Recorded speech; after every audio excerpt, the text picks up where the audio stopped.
Boom. Boom, just like that. That's how we do it. That was quick. Yes, that's what she said. You were like 5 seconds late, though. I thought I'd let you know that. I was trying to figure out the multicast. I still don't have it up. I don't know how it works. You couldn't figure it out? No. I'll, No, I I'll mean, I can't figure out how to where now I'm on YouTube. Where do I see it? Go to your YouTube profile. It should be at the top. Top of your videos, you should be live. It should also say live at the top too, like your. Oh yeah, there we go. Look at that. Yeah. You're so smart. You're on Facebook too? No. No, just got YouTube going. Yeah, you can do 3 multicasts. I think so. Yeah, you can do it to Twitch, I believe too. There's a couple other ones, but I only do Facebook and YouTube. What about OnlyFans? No, they don't have that. No, not yet. I mean, maybe I think we have too many clothes on for that anyway. Yeah. All right, well, let me your clothes off and sell them as you're going. That could be an idea. What did you start the vintage jacket? I started it at 600. So celebratory start. Here we go. Trying to get product placement here. I got Celsius. That's Monster. All right. Trying to be like Theo Vaughn and trying to get some money off of these people. He's the only non-athlete that's sponsored by them. Yeah. Actually, I had to go around that just before the live. I was like, I need some energy, so I need to. Oh, nice. Monster. Volume sound good? Everything good? Yeah. All right. I don't think anybody will pop into the whatnot because they're not. I mean the YouTube because they're not used to me being in there. Welcome in everybody. Jesus, right off the bat, 65. All right. Well, look, guys, I got show notes. I'm trying to take this serious, unlike everything else in my life. So let me hit you with this intro real quick. Welcome in, guys. This is Flip the Script. It's a little old show where we get to know fellow whatnot sellers and find out what makes them tick. Today's guest is part of the machine. He was part of the machine before becoming a reseller. That's right, ladies and gentlemen. He worked for the fucking government. He was a USPS employee. You know, those people we don't like that don't take our packages. He's incredibly successful in reselling as well as social media. You can find him on Whatnot, YouTube, Instagram, Facebook, wherever else he is. He's also a loving husband, I hear, and a father, ladies and gentlemen. K-Way Shop or Wayne. Yes. So my first question right off the bat is, do people call you K-Way instead of Wayne? Yeah, like all the time. Like I play Xbox with Surfs Up and Bearded like every night, and instead of calling me Wayne, they call me K-Way. Okay. So it happens all the time. Everyone calls me Flip. Yeah. That's just like at the bench, like, what up, Flip? And I'm like, is that me? And then when someone says Chris, like 10 of us look. Yeah. It's just a habit. Yeah. So guys in the chat, there's quite a few. If you have a question about Whatnot or directly for the guest, please put a question mark so it comes up yellow. I do think I have. Did I put it on slow-mo so I can read it fast enough? Because I also have questions. I have questions that were pulled from my Instagram as well. So I got a quick question. Are we? Am I able to like load things on my end and do like giveaways and stuff too? Yes, you can. And actually, I was gonna do that as well because I don't know if you guys saw, but the brand new Father Flip magnets came in yesterday, and they look pretty nice. Yes, sir. I saw that on your stories earlier. So I was gonna do a giveaway, and then these will be running. I'm gonna do them as drops because I learned that you do like quick drops in the buy it now. Yeah, I saw that on other people's streams. Instead of putting them in there. But yeah, you should be able to add stuff. I'm going to do it as well. Okay, while you're adding that, I'm going to add in a Tommy Bahama hat. It's free. I'm going to do it as a giveaway. So while we're sitting here, might as well give some stuff away. So let me load that up real quick. Oh, nice. I can't quick load on my end. I don't think it's not letting you enter anything? No, it wouldn't let me. Well, I'll hold it for stream. I tried. He tried to give you guys stuff. Tried. But he failed. No. Good old Flip, Mr. Chris lied to me. So there we go.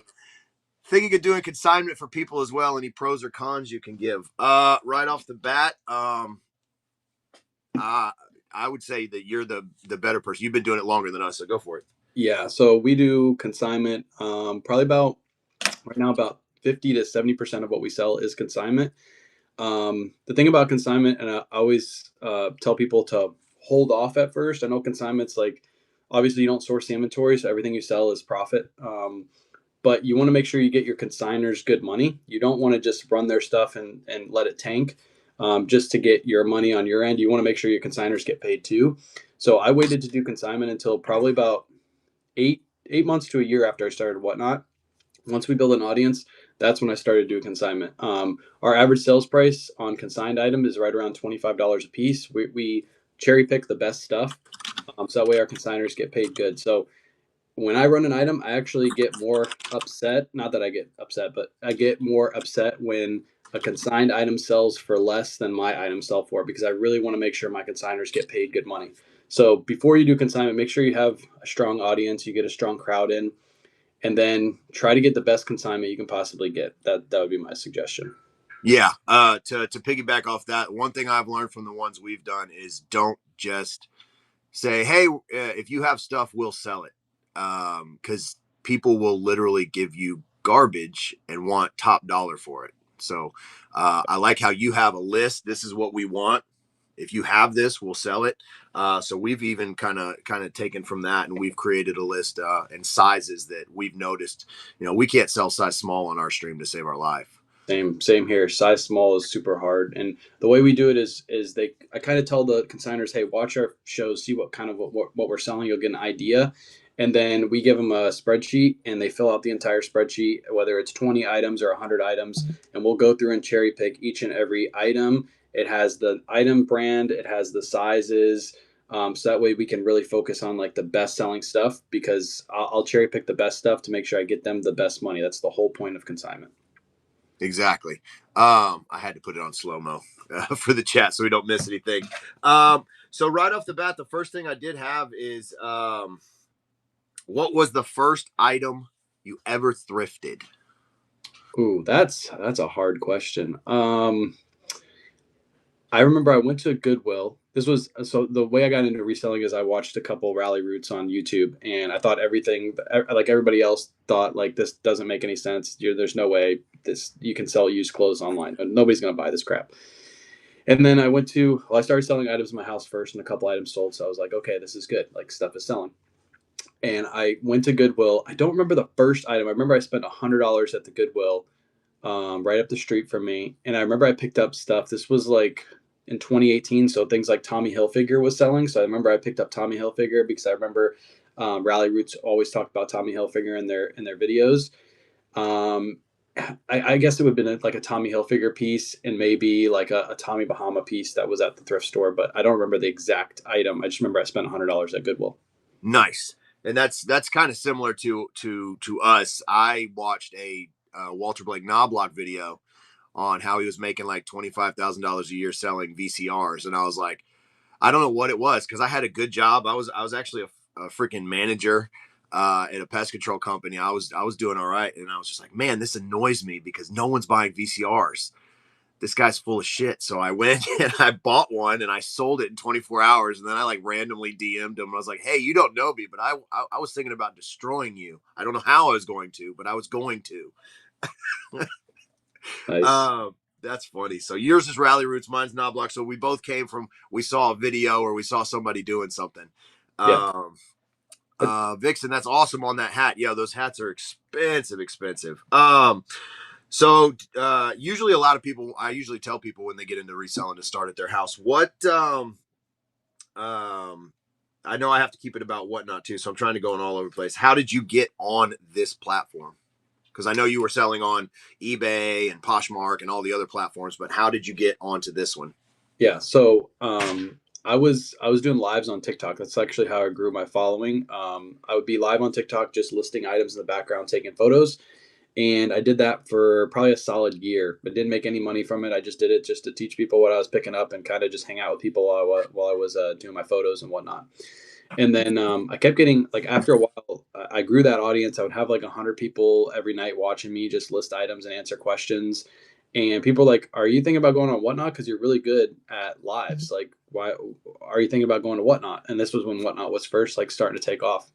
And at first I was like, no, because everybody I saw on Whatnot was selling just garbage. It was just junk. And I was like, why do I want to bring my stuff over there? Like, it doesn't make any sense. And most people are getting like $1, $2 per item. This was back when they had the old fees and the old shipping structure where like when Yeah. you bought one item, the next item was like $1 more or something like that for shipping.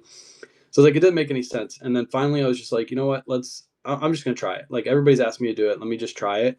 And like a couple of the bigger creators in the TikTok community also did it all at the same exact time. So we all like fed off each other's audiences and it worked out really well. And we started bringing like really good brands, like really good pre-owned brands to Whatnot. And so something that not a lot of people were doing. They were just bringing the stuff that wasn't selling on other platforms for them, and we just started growing it from there. And it was a lot of fun. It turned into a really cool experience of like selling live and selling to the audience and being able to chat. It's a lot different than sitting in your garage taking photos for other platforms. So yeah, that's how we started. Just my chat like saying you should do this, and I was like, okay, fine, I'll just do it. And how much of your business now in 2025 or 2024 do you say is Whatnot? Yeah, so it's we sell on three other platforms primarily, or four other platforms primarily, and then Whatnot. Last year it was basically split between. So those other four platforms and Whatnot did the same exact revenue. We did 170K on the other platforms and 170K on Whatnot last year. So it was half and half. I think this year it's probably going to be 70-30. I think we're going to move more towards Whatnot and less towards the other platforms, and I can see it going trending that way in the near future too. Is that just because Gary Vee's all about it now? No, I'm just kidding. When he's on a trend, he's on a trend. So that's a good Yeah, I sign. was like, oh, way to be late to this one, but I'm sure he's getting a nice piece of money from Whatnot because they I'm starting to hear commercials for them, so they're starting to do kind of like eBay. They're getting their promo out there. They got a good marketing team. I do like that they actually have booths set up at almost all the like thrift con events, and then they let people just sell. They'll be like, oh, you want to try it? Here, come sell on our platform real quick. Yeah, Let they're it. really smart about their like referral program too. I know they have like literally the best referral program, although they're kind of phasing it out right now. But the referral program that they had in place to reward not only the people that were getting the money, but Yeah, also the people that were giving out the money was really smart. It blew up the platform. Obviously, it took a big hit on that, but in the future, it's going to pay off dividends because they were smart about that. Something that eBay would never do, the referral program that Whatnot gave. It just wouldn't happen. yeah, and eBay. I mean, also like another thing I like is eBay would never be like, "Hey guys, you know what? No fees today because it's Black Friday." Never. Those kind of things really like they really do motivate people to come on here more because like, do you? I was like, oh man, do I really want to do a show? I'm like, zero fees is kind of hard to pass up. And what am I really doing? I'm just sitting at the house anyway. Let's get on there. So it's encouraging people.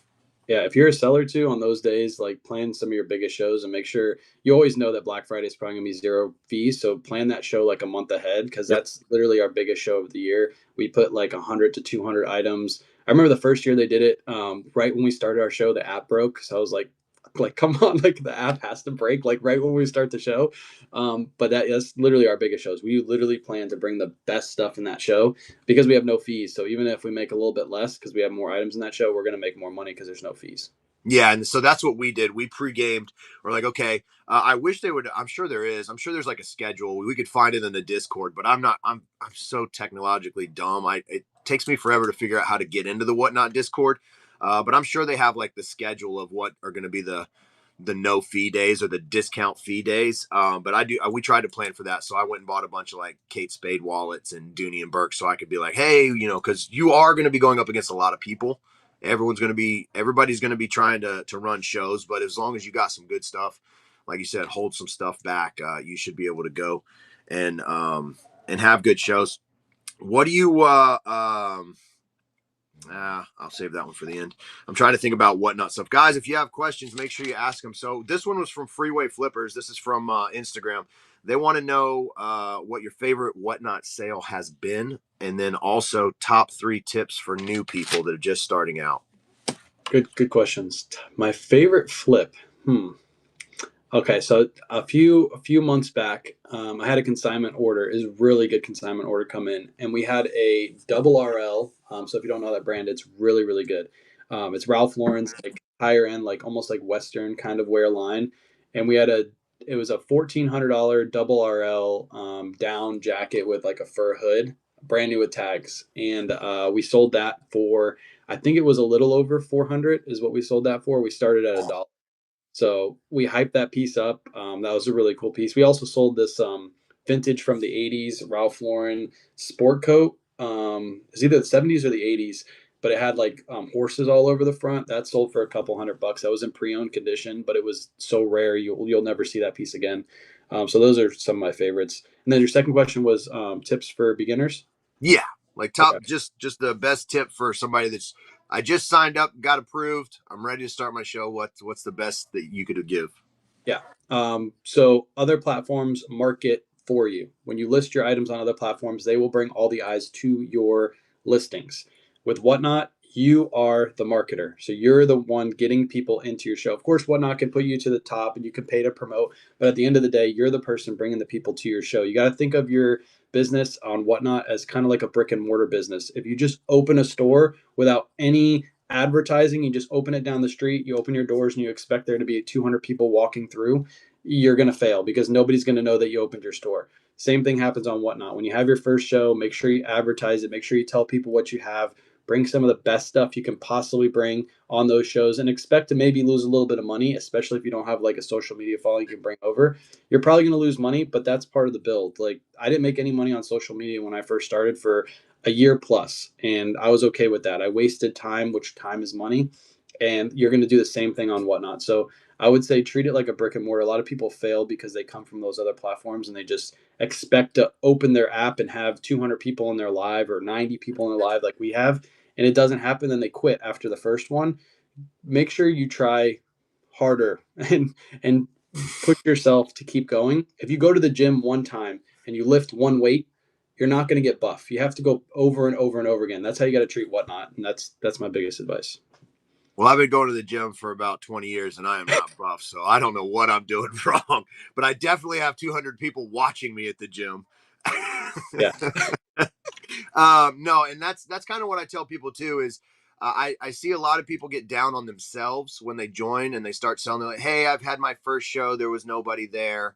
I preloaded 100 items. And I'm always like, hey, for your first probably 10 shows, I would just do 20 to 25 items because you want to learn the app. You want to learn all the different buttons, what they do. And then also, you didn't jump on eBay and immediately start getting sales. You didn't jump on eBay and immediately know how to make a nice title and what you need to fill out. So, like, why are you being so hard on yourself after one show? You're like, oh, this isn't for me. Like, it took us 5 months yeah, of just grinding on here to figure out what was going to work for us because I mean, I was a new platform for me, and I was just like, wait, what? I'm basically like a used car salesman. yeah, Um, and that's you just have to put in the work. But yeah, that was from Freeway Flippers who just jumped in. I did see somebody had a question about teams, so I didn't forget you. But you're talking about this is our brick and mortar, and I wanted to segue real quick. Now that brick and mortar stores are starting to close down because they don't want to pay for the leasing of the buildings and people aren't really going to stores anymore. Most purchases are now made online. Bo talks about this a lot, how reselling is like a $350 billion industry. 70% of people buy secondhand. Now that Nike has been approved to sell on Whatnot, do you see more stores like, that have outlets possibly coming to Whatnot? So like Coach Outlet, because I mean, all they have to do is hire an employee to just hold stuff up. yeah. 100%. I also see that those companies might work with people like you and I, where we already have a following, and say, "Hey, we're going to send you a pallet of truckloads of stuff, and we just want you to sell it. You'll be able to keep 20% of whatever you sell, and we'll take the rest." And they'll have to figure out a way within Whatnot to have the funds split evenly and automatically, and Whatnot will probably figure that out eventually. But this platform is huge because, for example, if you're a brand and you end up in TJ Maxx, people look down on that brand because now it's at a discount store. Whereas if that brand can partner with somebody like you or I, who already have a following, and we're able to sell that stuff, and the visibility on those items being sold is zero because after the live is done, if you load them up as random pulls, nobody knows what the prices were. It doesn't hurt the brand at all. So yes, I do see brands coming. I do see brands working with people. They're already starting to work with people. I know that. So yeah, it's going to be a game changer. And the reason brick and mortars are failing is because they're not moving online fast enough. I have an idea. I've talked about this multiple times. Where you know what Plato's Closet is, Uptown Cheapskate, places like Yep. that. They don't sell online. It's very odd that they don't move their product online at all, and it's because they don't know how to. And I kind of, in the future, I know I'm going to do it. I'm going to open one of those type of stores, and I literally want to have their same setup, except in the very center of the store, I want to have an online selling spot where I can literally just hold up stuff and run it while people are shopping around me. So you get the visibility of the shoppers behind you while Hmm. people are live buying from you. You can be able to give out the $15 whatnot codes to customers in your store so they can shop from you online and make it like a blend of both online and brick and mortar. That's where businesses fail. They don't know how to blend the two together. They just either one or the other. So that's my goal for probably within the next 5 years to open a store like that and just move product because they have so much availability to buy, but they don't buy enough because they don't know how to move it fast enough. And Whatnot's the perfect platform to just buy that item for $1, sell it for 5, move it super duper fast, ship all that out, and do the same thing the next day. Yeah, see, I've kind of thought the same. They just opened one of those Uptown Cheapskate kind of close to us, and nobody knows about it. There's a few. I've met a few people at the bins that are. I'm like, hey, what do you sell? And they're like, oh, I just take this to Buffalo Exchange and Uptown Cheapskate, and then just get my little bit of money, and then that's all I do. I don't want to sell on platforms. I was like, oh, okay. I was thinking about just going into that store, introducing myself, kind of showing them the platform, and just being like, I'll sell this stuff for you for. Uh, I've literally already done that. And they're going to be like, "You look gross. Please get out of our store. I'm going to call the police." I have an I have an email from Uptown up the street, and we're trying to work something out where I can go there and shop or do like a live sale within their store. We're trying to figure it out because they have franchisees, all that stuff that they got to do this crap with and figure it out. The owner wants to work, but she's got to ask other people if she's allowed to work with us. So And that's that's that's the part of hard that. part when it comes to like the businesses coming over and like picking people, like you were saying. Like I could totally see like Nike or North Face or something, like reaching out to Renzi, who's already kind of got that model set, and they're Yep. great people and they've got it. But I don't know many companies that are going to want to reach out to me. I'm going to have to clean myself up a little bit. Other than Goodwill, that's the only one where I've made relationship with Goodwill here in Houston, and that they're like, hey, you're my kind of people. I'm like, I know. I don't know if it's a good thing or a bad thing, but we're doing great. So no, I do see that. But Mary Hod said, what do you think about teams? Now I'm going to answer this because I have no idea what that means. I don't know what that means either. What do they mean by teams? Does that mean like the only thing I can think of is like I sell, my wife digs. Yeah, like when we do live auctions, like she's running the auction while I'm normally up, like standing there and holding up the item, so she keeps the flow of the show going. Yeah. So if that's what they mean. I mean, obviously, working with somebody else is going to make your business more efficient.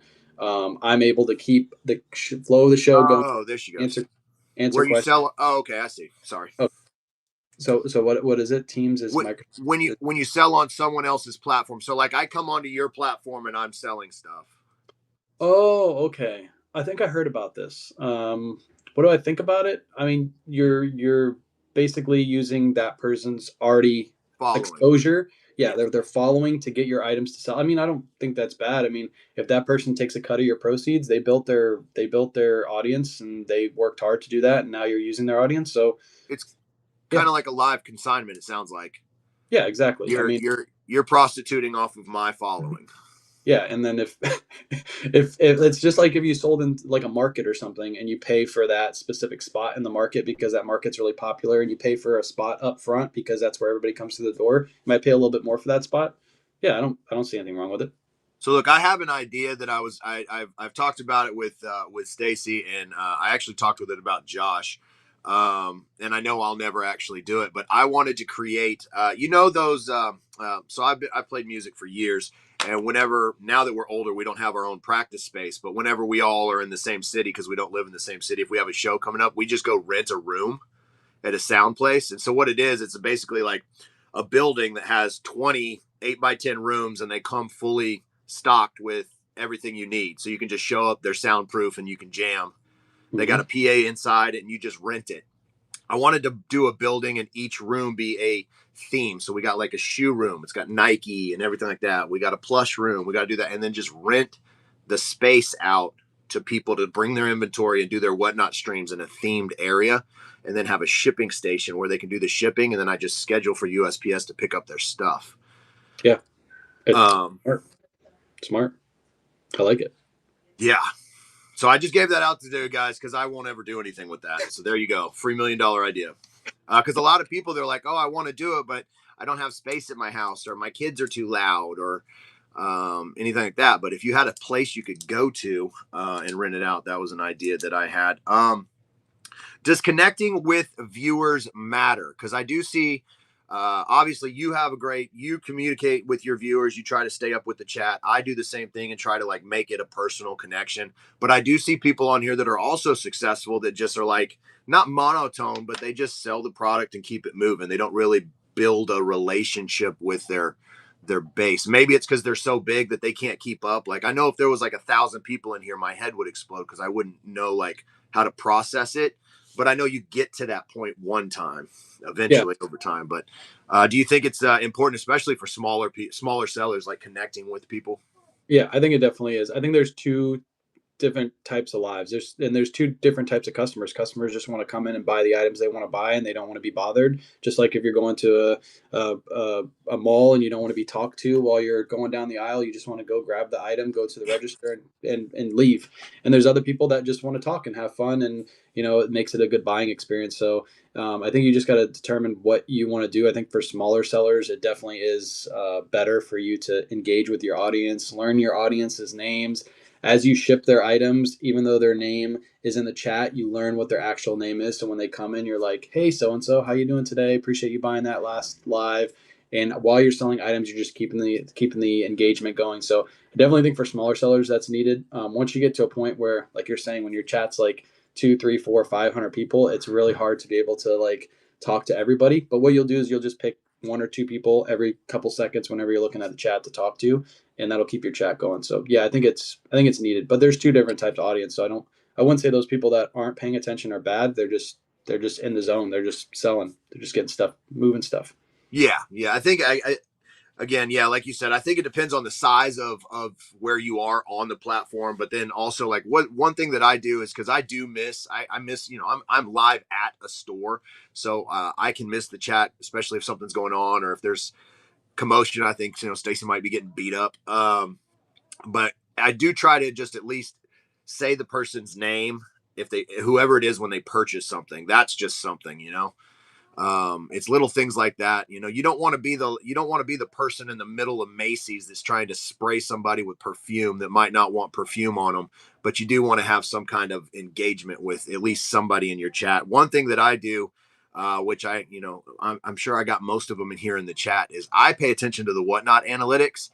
And so I knew who my regular buyers are. I know who my regular people are.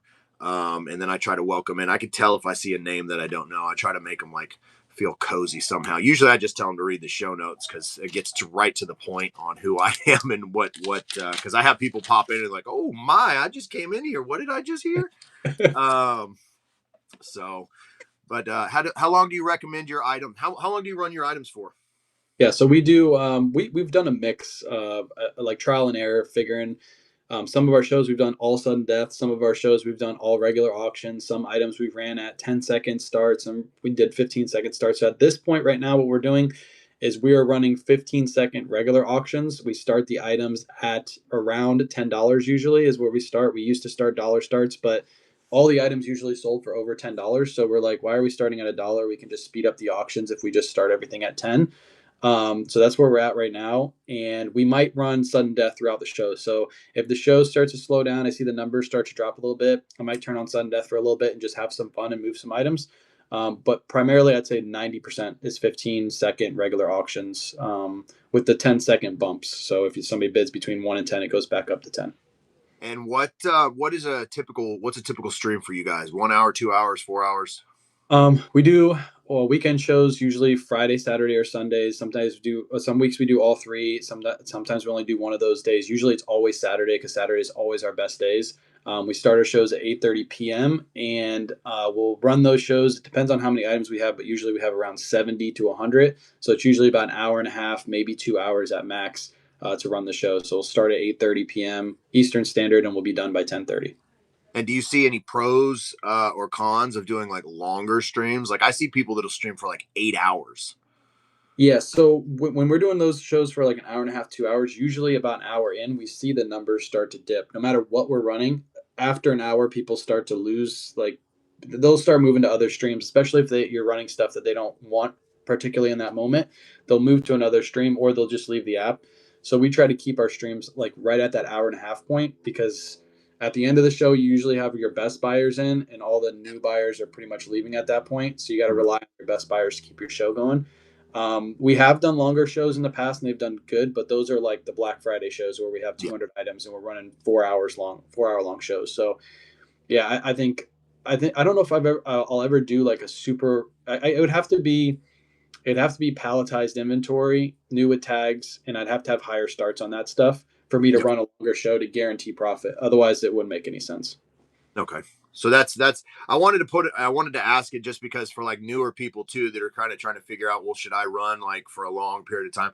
I think that if you're starting out smaller shows fast, get in, really hit them with the punch with what you got. This is who I am, this is what we got, and then you can gradually bump up your shows adding more items. Start at 25 items, get good to do it at that, and then you can bump to 50 and then keep going from there. Yeah, Um, and you don't have to start at a dollar. We used to start everything at a dollar, and I think Whatnot it's kind of changing a little bit. Like everybody used to do a dollar, now people are starting to do higher starts. You follow Renzi, I follow Renzi. They know their stuff. I love watching their stuff and seeing how they grow. He doesn't start anything at a dollar. It's $39 or $49 starts. So I would say when you first start, you're not going to sell as much, but do those higher starts. If your average buy cost is $3 an item, then start at $8. So that way you guarantee yourself a little bit of profit. It makes sense for you to do a whole show, but you do not have to start at a dollar. Don't have to. yeah, I actually remember. I want to say that their $39 start, talking about Renzi, their $39 start are automatically already puts them at $11 profit. So Yeah, they're starting at profit. yeah. I do have a question. Look, guys, someone's actually watching on YouTube. Caleb Sells says, can you explain how to manage a show solo? It feels overwhelming to add items, watch chat, explain items, know what type of auction to run by all yourself without wasting time and losing viewers. I'll let you go first. Yeah. So Caleb, shout out Caleb. He has a really strong YouTube following, so you guys should all go follow him on YouTube. Um, so when it comes to your first couple shows, I would highly suggest loading all items in with your shipping costs and everything correct. Do not try to do random pulls on your first show because you trying to figure out what number goes on what item and hanging on the rack or however you do it would take too much time. So fully load your first couple shows with the proper weights. You won't have any issues. And then what I would do is go buy some of these number placards. And let's say you have 20 pairs of Levi's that you're running. Have the number in the front of the auction. So say '01 Levi's men's size 29 blue jeans. And then when you're going to run your items, let's say you run it and it doesn't sell, and you go to rerun it again, you're just looking for number one again. That's all. You're not looking for the specific Levi. You're just looking for this number placard. You can get these on Amazon really cheap. But yeah, load your show.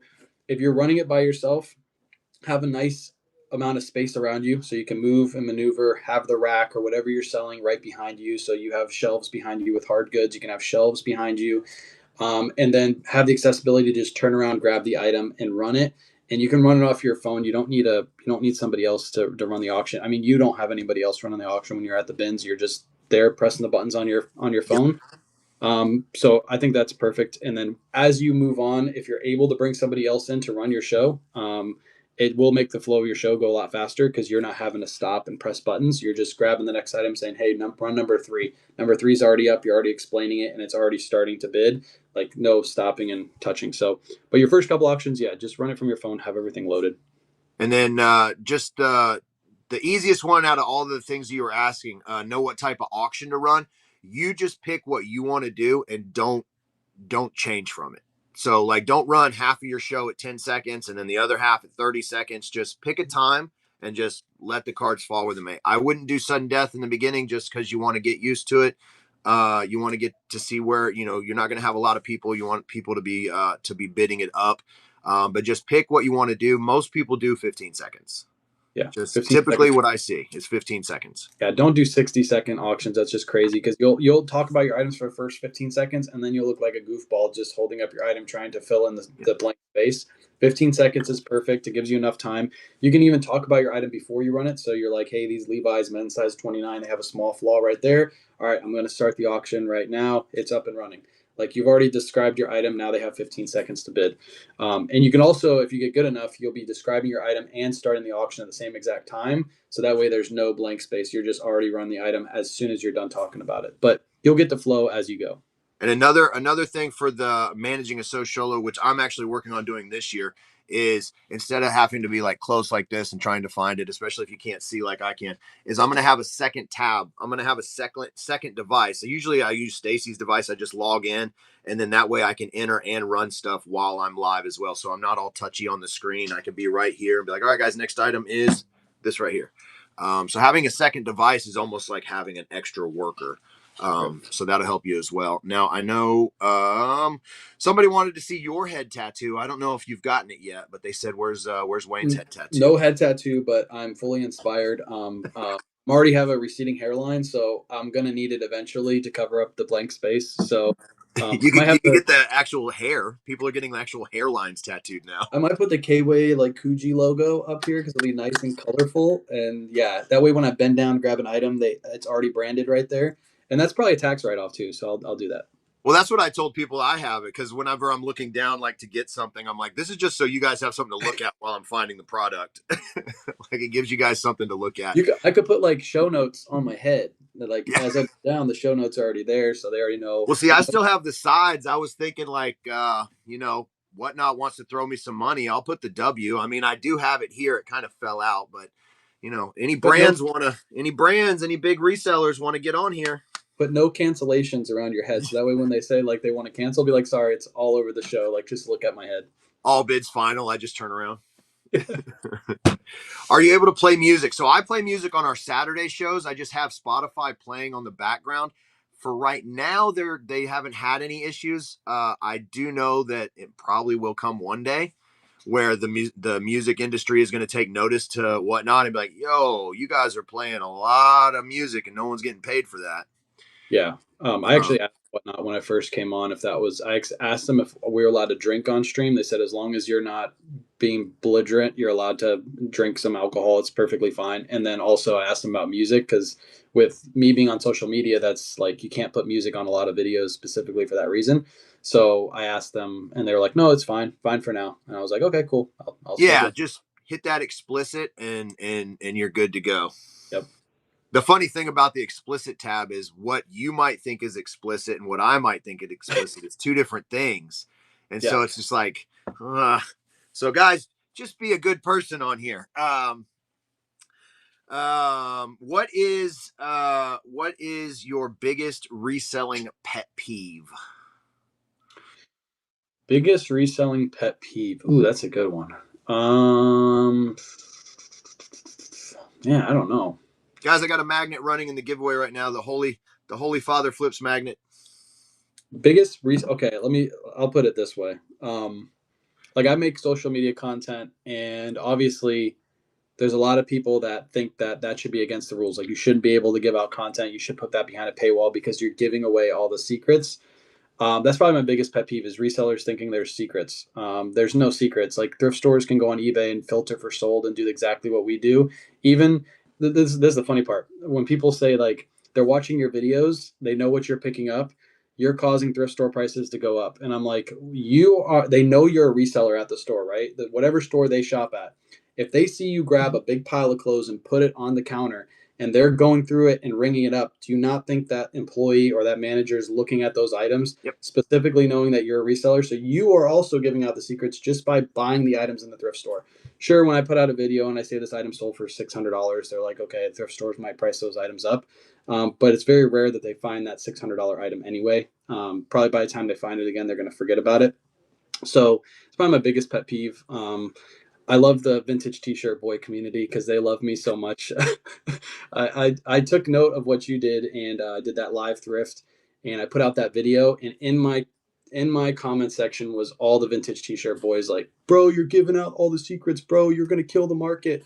Like, bro, I've been doing live thrifts for the last year and a half, and I go to the same stores and I give out the exact location, and people know exactly where I'm sourcing from, and I still find a cart full of stuff after a year and a half. Like, it's Yeah. not that big a deal. But that's my favorite community. I love vintage t-shirt boys. They're my favorite. Yeah, the gatekeeping comment people are always those are the people that don't last long in reselling or in I've whatever. I mean that would be like, I mean, you could literally apply that to anything. Like, oh man, Terminex is giving out how to kill bugs. Yeah, I literally said there's plumbers on YouTube that are literally showing you how to fix your toilet. Do you think that's killing the whole plumbing market? Like, they don't have any work to do, or there's people on YouTube showing you how to change your brakes, but there's still people going to the auto dealership to change their brakes because they don't want to have to do it because it requires work. All this requires work. So that's Yeah. why it's not giving out. There's a guy on I think he's probably on TikTok too, but he posts his shorts on Instagram, and it's just like dad advice, like how to tie a tie, how to change a tire. It's like he made his whole channel for people that grew up without a dad. So anytime I get those those people that are saying, you're gatekeeping, I just send them that link. Like, obviously you don't have a dad, so watch some of these videos. Watch some of these videos. Somebody said, do you use priority boxes? Do you need to gather all the size types? For us, I use the 12 by 12 by 8s from the United States Postal Service, aka the number 7 box. That's the one I use the most. I also use the shoe box, and then I use the 1095, which is the 13 by 2.5 by 7. The self seals, those are the only 3 boxes I use that are priority. Everything else I purchase from Walmart. I purchase the size small box, which is $1, and the size medium box, which is $1.68. And then I have poly bags. That's it. Somebody asked what the shoebox is. This is Oh, a perfect. I was about to go get one. Yeah, it's the yeah, best. I love that box so much. yeah. You can fit jackets, you can fit shoes, you can fit like anything in that box. So A yeah, hoodie, pair of jeans. It's great. I pretty much do that before I start my shows now. Since I figured it out, it took me a while to figure this out. I change all my shipping to priority shipping. I don't allow ground advantage, specifically because I can just use priority boxes. Usually in my shows, there's very few people that get over the 5 pound mark anyway, so they're not having to pay that much more for the priority boxes anyway.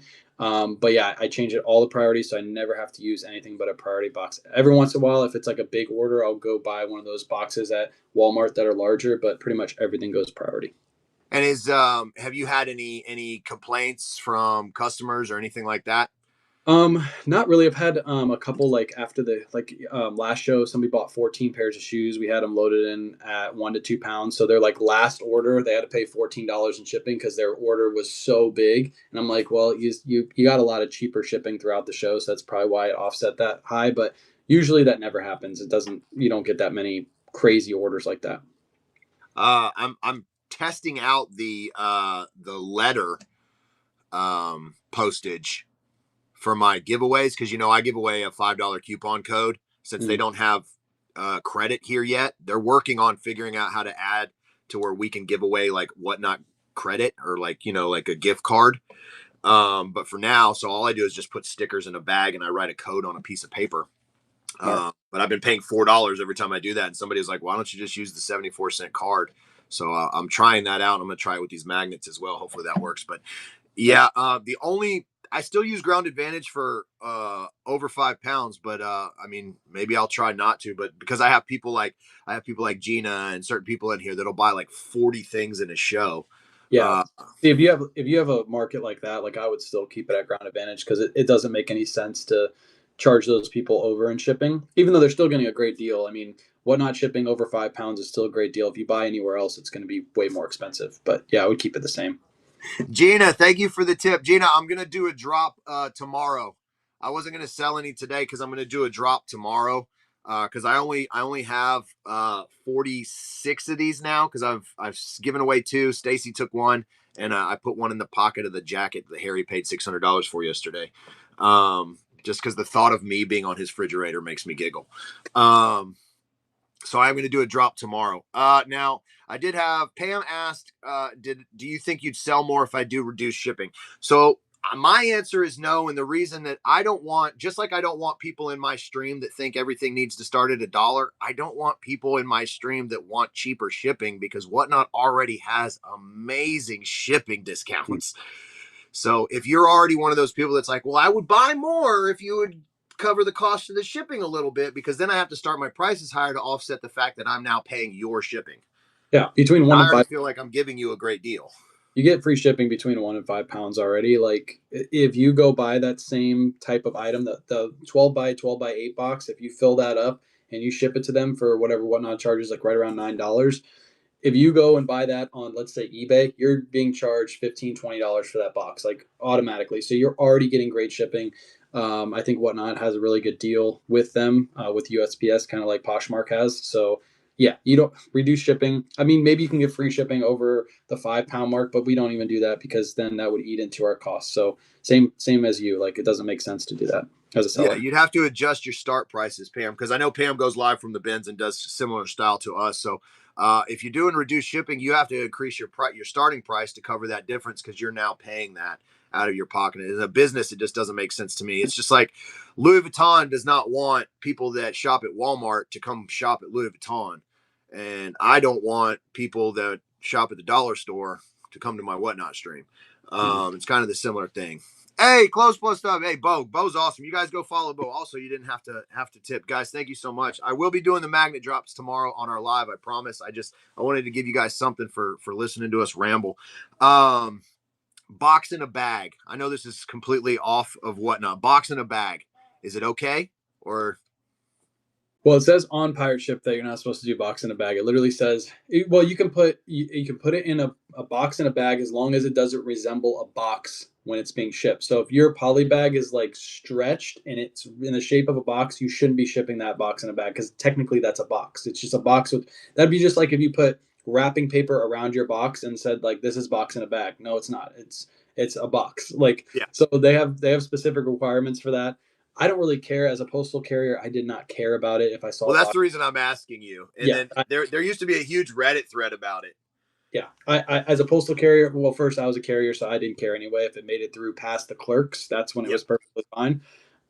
But to me, I don't care. But you shouldn't be doing it because it clearly states that you're not supposed to, as long as it doesn't resemble a box. If it's like a little tiny box in a big old bag, then you're perfectly fine because that's moving around. It's good to do that. But yeah, you shouldn't be. If it resembles a box, you shouldn't be doing that. Yeah, because I've seen people, like when we go drop off, I've seen people that you could clearly tell that they're using the number 7 12 by 12 by 8, and they just put it in a black trash bag and then tape it up. And I'm like, dude, The I whole know reason I know it's a priority box. You're just doing it so you don't have to pay priority. the whole reason they do that is because like when you ship clothing, the size of the bag adjusts as it's being shipped. Like if it gets scrunched up, then it's obviously bigger. If it's longer, Yeah. then it's skinnier. So that's why they allow that on pirate ship.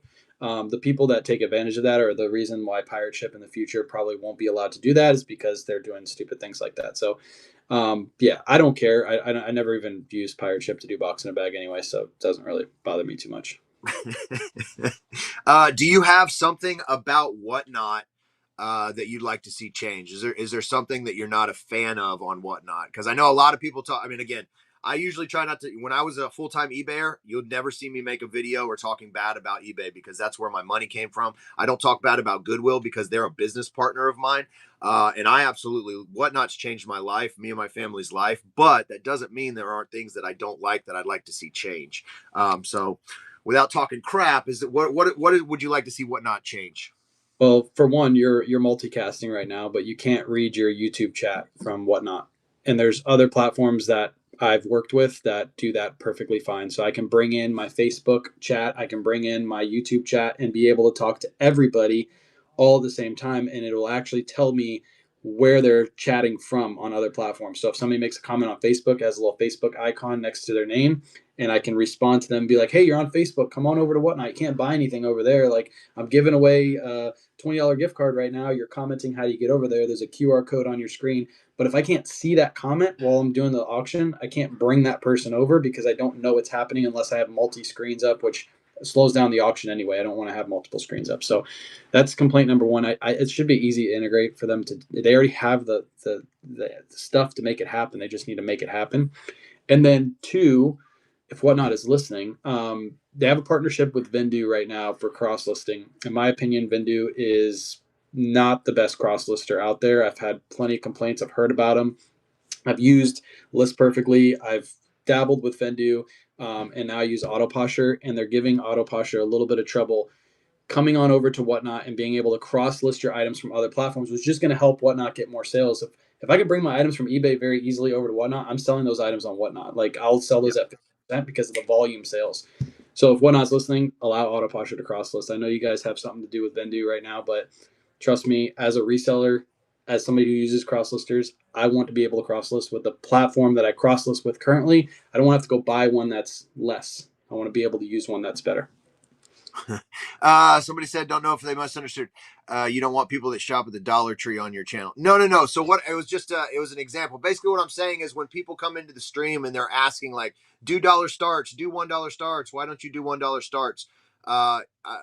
As somebody who sells for a living, I don't want to, if I started everything at $1, I wouldn't make money. So the people that want you to start your stuff at $1, I don't really want a lot of them in my stream because I want people that are in my stream to understand that this is a business. This is how I pay my bills. This is how I feed my children. And I want them to respect it as a business and not just be looking for deals. Obviously, everybody wants a deal. And if you're on Whatnot, you're going to be giving people deals anyway.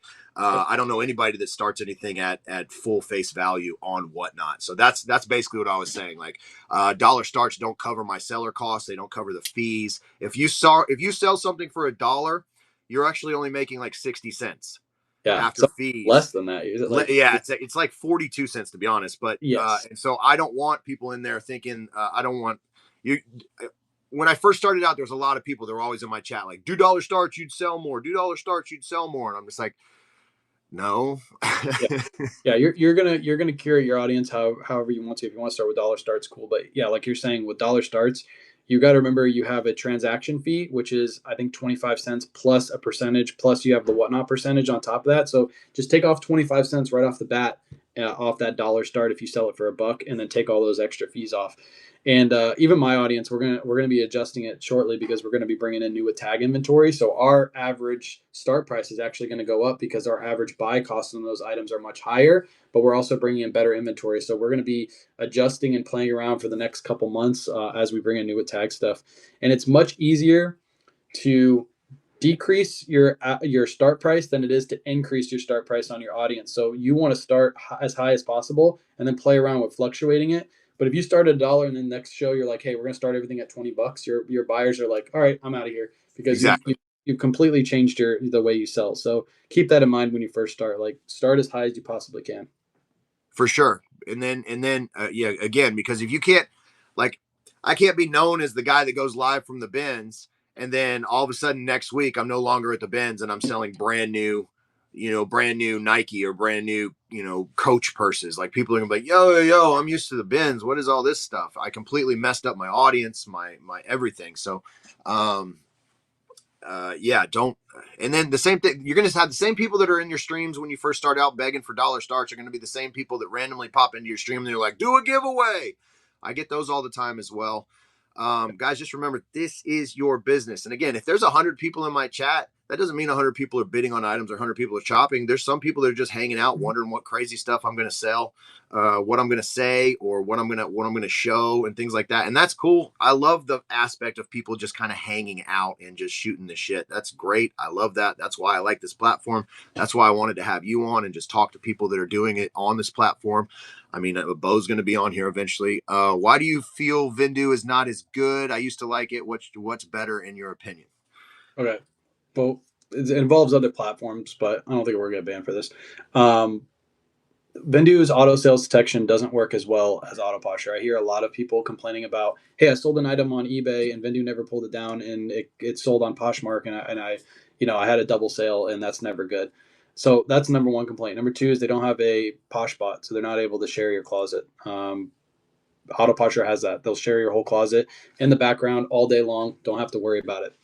So auto sales detection is key, and I know how Autoposher is going to do it. And basically, you're going to be able to import your inventory to Whatnot and run it as an auction. And if it sells, it automatically will delist from all platforms, which will be amazing because you'll be able to bring in what my plan is to do is bring my inventory from other platforms and run it at 50% off whatever I have on other platforms, because I know it'll volume sell. I'll be able to get all that stuff out as fast as I can. Won't make as much on other platforms, but I'll be able to sell 100 items in one live. That's what I want to do. And I think it's going to change the game a little bit, because a lot of people will start doing that instead of, they'll list on other platforms, try to get full price, but if they can't, they might as well just run on Whatnot and get that money almost instantly. So those are my couple complaints with Vendu. Yeah, there's a couple more, but we'll leave it at that. What do you see the Whatnot marketplace getting bigger, as far as like people coming to the stream and not necessarily going to someone's live, but just going to the marketplace and buying directly from there? Probably not. So probably the same thing as like on other platforms that are starting to do live sales. Yeah. People aren't going to the live sales to buy. They're still buying from the actual platform through the marketplace. So I think it's the same thing on here. It's just the opposite mindset here. People are buying in auctions instead of the marketplace. Can you sell on the marketplace? Yeah, just like you can sell on auctions on the other platforms. But I think it's a lot harder. So getting out there and talking to your chat and being live, that's where you want to be here on Whatnot. That's that's one thing that when I noticed that they had a marketplace, I was like, okay, eBay is done very horrible with the live selling that they've tried to do. They've had a few of them and they've just been horrible. And I'm just like, okay, I get nervous when a platform that is based around one thing tries to bring in something else. I understand why they would have a marketplace on here, because maybe you're a card seller and you don't stream 24/7. So you have all your cards listed as well, so people can buy them without you being live. And then you sell different cards when you're live. But yeah, I don't see the marketplace. I think Whatnot, people come here because of this. Yeah. This is why they're here. They're not going to go through somebody's marketplace, because they could just do that on any other platform. Also, just look at Whatnot's front page. Like, they don't, when you first load the app, they load in all the auctions. They're not loading in the marketplace very top. So their top priority is get people in auctions instead of get people to go through the marketplace. And yeah, eBay does a really bad job. Like their viewership, like people have told me, like, dude, somebody has like 3,000 viewers on eBay, like right now, like you should be on there. And I'm like, nobody's buying. There's 3,000 people, but nobody's buying anything. You know why? That's a continuous view counter. So if they have 3,000 views, if I go in and go back out, that's 2, that's 3, that's 4, that's 5 views. It's just a continue. So when you guys go on the other platforms, you see that they are not giving you accurate numbers. There's currently 93 people in here. If we did this on the other platforms, we would have like 5 people watching us. But the view counter would say like 3,000, because people are constantly being flown in. So yeah, it's very weird how they have that whole thing set up. Yeah. Do you know how long it'll be before eBay offers live sale opportunity? I think they're still very, very, very, very far away from getting that thing up and operational. Yeah. Pam, what are your feelings on? Yeah. Yeah. What are your feelings on Whatnot return system that's in the works now? I did get an email about being part of the beta test for the customer service. I knew this was going to come. I knew that at one point Whatnot was going to be like, hey, we have a lot of sellers now. These sellers need to start taking a little bit of responsibility for their business, and they're going to have to start doing some customer service. In the beginning, it was great that Whatnot handled all the customer service, but as the business grows, just like anything else, they're going to be at a point where like, hey, we need you guys to help out. I didn't opt into it. Obviously, I'm going to ride this, let them handle it as long as I can. But if anybody's ever had a problem with anything from us, I always just say in the stream, like, if you've got an issue with something that you've received, just reach out to me before you rate it. Obviously, it's my business. I will definitely figure out a way to help you if it's not giving you a full refund, or just saying, hey, keep the product and I'll give you a partial coupon code, or I've done anything like that. That's how I've always done customer service, even on the other platforms. But yeah, what do you think about it? Yeah, I think it's good. I also think it's, this is an auction. If you go to an auction yourself and you buy something, you're not going to be able to go back the next week and say, hey, this item was damaged. This item had a small flaw. I would like to return this item. You're buying from an auction. You're not going to be able to go back to that auction house. So they got to keep it. As long as you come into the platform and you're like, hey, I'm buying, like when we went to the thrift store last time, was like our second time doing that. I had people wanting to return items because there were small flaws on them. I'm like, hey, I'm buying from a thrift store. I'm telling you guys, this is all washed aware. Like it should be known. Like when you get this stuff in, it's not going to be perfect condition, and people still expected it to be in perfect condition. So as long as you describe that in the beginning of live, as long as Whatnot allows you to fight those returns and say, hey, look, I told everybody this was washed aware. Yeah. it's their responsibility. They got it super cheap. They only paid $3 or $4 over what I was paying for. I didn't make much money on this. Like that's the whole point of that auction, because otherwise it'll ruin the platform. You'll become eBay Yeah, in a lot of terms. You're an auction platform. Keep it as like an auction. Like as long as the people are doing the right thing. If you're saying this item is in perfect condition and you're sending out items with holes in it, then yes, you should be taking that. for sure. Downright random. Yes, this will be rewatchable. Also, when we first started selling on Whatnot, they didn't have show notes. So now there should be no excuse for anybody selling on here not to let people know exactly what to expect in your show. Like I let people know, hey, I got a mouth on me. I say random things, but I'm also selling you guys live from the bins. It could have flaws. I'm going to show you the best flaws I can, but everything is washed to wear. And stuff like that. I like that. I like that Whatnot fights for the seller, because no other platform has ever done that, in my opinion. I also like that it holds buyers accountable. So there's a lot less buyer's remorse. There's a lot less, oh, I accidentally swiped when I was wiping my ass. It's like, well, you just bought yourself a nice shirt, so good luck with that. It holds people accountable, and I love that when you sign up for Whatnot to be a buyer, it says in the terms and conditions, you understand that you are above the age of 18 and all sales are final. You are an adult and should act like one, basically. Yeah. Mom, my kid grabbed my phone and started swiping. I'm like, well, I watched the video receipts. That's the other thing I love. I love video receipts. Mm-hmm. Your kid swiped 19 times. So obviously, I'll give you one swipe, but 19, something's up. So I do like the accountability. But yes, if you sell on here, I think that people should be able to reach out to you. Obviously, I saw somebody ask about how do you like bad ratings if they don't reach out. That's going to happen on every platform. Yeah, I don't really worry too much about bad I ratings. just keep it moving. Yeah, I don't and have time to worry about the one person that gave me a 3-star when I just got 105 stars. yeah, yeah, and like Carla says, they said I disagree. If flaws aren't disclosed, they should be able to get their money back. Again, if you're buying from an auctioneer's taking a bundle of clothing, or they're holding up a really crazy jacket, and they're like, "All right, this is a $400 jacket." They're not going to go over. The auctioneer themselves is not going to go over and point out every single small flaw on that piece. They're going to say this item is in great condition, may need to be washed. Go, we're going to run it at $1, and they start the auction. You get it really cheap because you're getting it way under market, and you're taking a chance on, hey, this item might have a small flaw in it. Now, if it has a big old hole in the back when you ship it out and you didn't catch it, or you purposely sold it and there's a big hole in the back, knowing that you were going to get over on one of your customers, and yeah, you should be accountable for that purchase. But if I send out that jacket, literally I have customers that they might have paid a little too much, or they don't really want the jacket, it doesn't fit right. They will find a little tiny small flaw. Or I've had a person find a hair on an item because we have a dog, so I have small hair on it. Like, this item is full of hair, and they like took a picture and it has one little hair on it. Yeah. Just take that item and throw it in the dryer and get the hair off, and then you'll be perfectly fine. Like, don't complain about that. You're buying from an auction platform.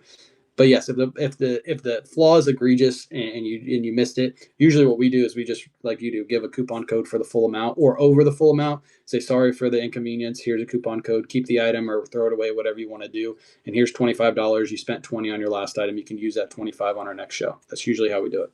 Yeah, that's exactly what I do. And then I have people in my stream probably right now that can tell you, like, once I get home and I start doing the shipping, as I'm packing the stuff, I look at it. And if I see something that I missed while I was live, I'll just cancel it immediately. And then I'll still send it to them. And then usually I just shoot them a message like, hey, I found this on the back of this item. I'm still sending it to you, but I just canceled it because I'm building trust with my customers. They're going to come back and buy because they're like, hey, that's awesome. And so they'll come back and buy. So I'm going to make more money in the long run.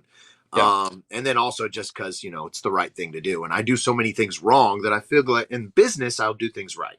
Yeah, and when you're live from the bins, or like when I'm live from the thrift store, it's completely different because you only have so much time to look over that item. Yep. When we run shows from our house, those items are thoroughly looked over. Very rarely do we have a flaw actually get through. It's usually when we're fast paced, just now picking up that item and selling it is when we would get a flaw. And again, we've only done that show like once or twice, so very rarely does that happen anyway. But if it does happen, we usually take care of the customer if it's our fault, and sometimes it's not, and we still take care of the customer. Yeah. I mean, again, everything you do on here, I know streaming can seem fun and you kind of can be like, oh, well, this is kind of like TikTok or Instagram Live, but we're running a business. And so as long as you take it like that, in the back of my mind, even when I'm live at the bin saying whatever and doing whatever, I'm just like, this is a business, this is a business, this is a business. Are you good on time? I just want to make sure. Yeah, keep going. Okay. I didn't ask Monday, when we Tuesdays started. are lower days, so I'm just kind of chilling here. You're actually helping me not do work today, so I kind of like that. Yeah, I haven't done shipping from yesterday. That's what I have to do today. So that's another thing. What I did is I went back through the analytics and I looked at what our worst days were at the bins, and they were Tuesdays. So I was like, hey, we're not going to work on Tuesdays anymore because it's just not worth the effort. Perfect. Let me see. I got so many questions. What is your obviously that hair one was a pretty good one. Did I already ask you what your worst customer story is? Like, yeah, it doesn't have to be on this platform, just in general. What was your nightmare customer? Nightmare customer. Probably on eBay, honestly. Yeah. I don't really have too many like crazy returns. I don't even think I can think of one. Um, where somebody was just like crazy. I'll say this: like we talk about like the bad customers and the bad returns and stuff like that, but people got to realize that that's only a super duper small percentage. Usually, people focus on that because it's it's the negative, and people love to focus on the negative. But it's such a small percentage that, to be honest, I don't even have a bad. I can't Oh, think of a nice.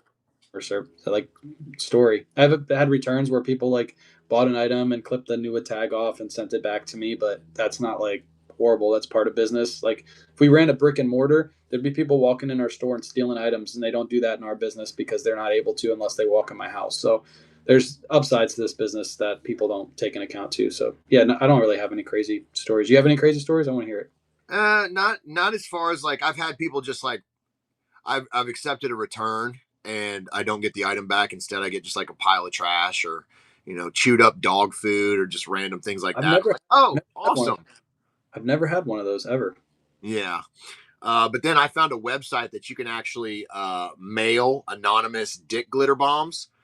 So I just take those people's address and I just send them a red. It looks like a little like a poster pipe, and it's got a spring in it that they press down and they fill it full of glitter and little jelly You have to penises. share that website with everybody. Yeah, and then when they open it, You should make a video. You should literally. This will go viral if you make a video like, "Hey, I got this stupid return on whatnot or on eBay or whatever, and this is what I'm going to do to get them back," and like show that that would be a perfect video, and people would eat that up. yeah, there's one where you could mail people dog poop too, but I'm just like, I'll stick with the glitter because I just imagine glitter everywhere. Yeah, I'll send you the link. It's pretty fun. Uh, Um, all you got to do is just remember, just get the people. We have their addresses. That's the thing. Is like people don't realize that. Like I know you have my PO box, but I have your address. uh, um, is there anything on? Bolos for 2025 that came from Venti Blonde Roast off of Instagram. so bolos for 2025. I have lots of like we sell primarily clothing, so I have tons and tons of bolos that I'm always looking for. If you guys watch us, we're doing live thrifting now and whatnot. We've done it on, we basically live cast it to Facebook and YouTube too. And during those streams, I literally show the items that we're picking up. Now we're selling a lot of those items right on whatnot, which is cool. We're able to give our audience a great deal. But before I used to bring those home and list them. But during those live streams, I show you guys like what I'm picking up, what their items would sell for, all that good stuff. So Bolos, my top selling brand, I talked about this last night during Surfs in my live, is Polo Ralph Lauren. I've sold, I think, on other platforms last year, I sold probably well over 900 to 1,000 pieces of Polo Ralph Lauren. So if you pick up the right polo, it will always sell very fast for you. It's a brand that here on Whatnot sells really well too. If you get some high end polo pieces, people eat that up like Polo Bear hoodies. Those go for crazy money. So be on the lookout for those. But Polo Ralph Lauren, there's a lot of low end that you don't pick up, but there's a lot of really good high end and really good mids that will like move really fast for you. So that's my like favorite brand. Shout out Surfs for that one. Yeah, even when I was just selling on eBay, Polo's always been like a bread and butter. I know Tech and Sports like that's one of his favorite bread and butter items. And if you're at a thrift store, especially if you have a bins in your where anywhere close to you, you can get a lot of it. Yeah. And then like me, what we do is we typically sell to people that are resellers. And now I know I get a lot of heat on the other platforms when I make a reel and I'm like, oh, we picked up this jacket and we sold it. It sells for $2,000 and we sold it for 600. And then most of the comments are like, well, you're an idiot. It sounds like you're horrible at business. Yeah. And And you go look at those. You go look at those people's stores, and they've sold like they're on Depop, and they've sold like 3 items in the last month, and you're like, well, you're pretty horrible at business, actually. yeah. And but so I sell a lot of polo during our lives on here, and people pick them up, $4 to $6, $7. If it's a like the hoodie you're wearing, it'll go for more. But I mean, at the end of the day, I try to tell people like I'm using the jacket because I keep looking at it. It's right there, and that's the highest item. That's our highest item we've sold on Whatnot. Was the leather jacket yesterday, but that jacket cost me $8. Yeah, and you I turned sold it. $8 into 600. You didn't have to list it. I You didn't didn't. photograph it. I didn't list it. I didn't even clean it. I just Yeah, put it on and ran it for 15 seconds. yeah, and that's what those people don't understand is it's the volume. It's a completely different game. And again, those people usually are the people that don't really sell that much anyway. They're looking for those high dollar items, or even a lot of them. You'll look in their stores and they're selling T-shirts for like 15 that they're buying for $1, and they're taking forever to sell those things. Yeah, I don't ever take advice from those people. I just kind of laugh. It's a vintage Indian motorcycle iron horse jacket. Yeah, so they don't make Indian motorcycle merch anymore. So those jackets will only appreciate from here on out, like those old leather jackets. So yeah, always be on the lookout for Indian motorcycle. And it's a 2X. So it's like, And I saw in your reel that it had distressing and everything on it. Actually, people love the fact that those have distressing because it's like the story of the jacket. yeah, When you put that on, you have the distressing, you have the where the road rash where they fell on the ground one time. yep, They have that's like what people are looking for that buy that specific jacket. So sometimes even distressed ones can go for really, really, really crazy money. yeah. And then of course you got that Bike Riders movie that came out. So everybody wants to look like Tom Hardy. So it's or a fake Elvis. I don't know that guy's name. I just call him fake Elvis. Um, I mean, I think Josh will probably. He said he's going to list it for 2,500 best offer, and I'm sure he's going to get close to that Is probably. there who bought a Harry Tornado? Yeah, Is that, oh, nice. Okay, yeah, cool. He'll probably make a video about that and then make all of his money back in like 2 minutes after he posts that yeah. video. If and he probably paid for it with Whatnot credit that he gets for supporting being paid from Whatnot. So Yeah, he of didn't. course, guys, you don't have to ask who found it. Stacy found it. Yeah, she got it at the bins on a rotation. No one went for it. She just saw leather and grabbed it. Nobody Yeah. even the vintage kids were there. Nobody even went for it. My sister shops at the bins, and it's insane what these people like skip over. They'll literally throw her Johnny Was pieces, like be going through stuff and just Johnny Was, and she's like, "This just landed right in front of me. It's a Johnny Was piece. I go for $100, but they're fighting over that stain flawed vintage T-shirt because it's got a cool graphic on it, but they don't know how to look up comps. So if they actually look that shirt up, it has no resale value, but it has a cool logo on it, so it's got to be worth something, right? It's So like we actually created a list, a brand list, and I'm just making like postcards and I'm just handing them out to people at the bins, especially like not all the vintage bros, but the ones that I know that are actually like would probably be interested in. You can actually train them for money. mhm. And I'm just handing it to people and I'm like, hey, you find this stuff? I have cash in my pocket. This is what I'll pay. Yeah, Um, I like it.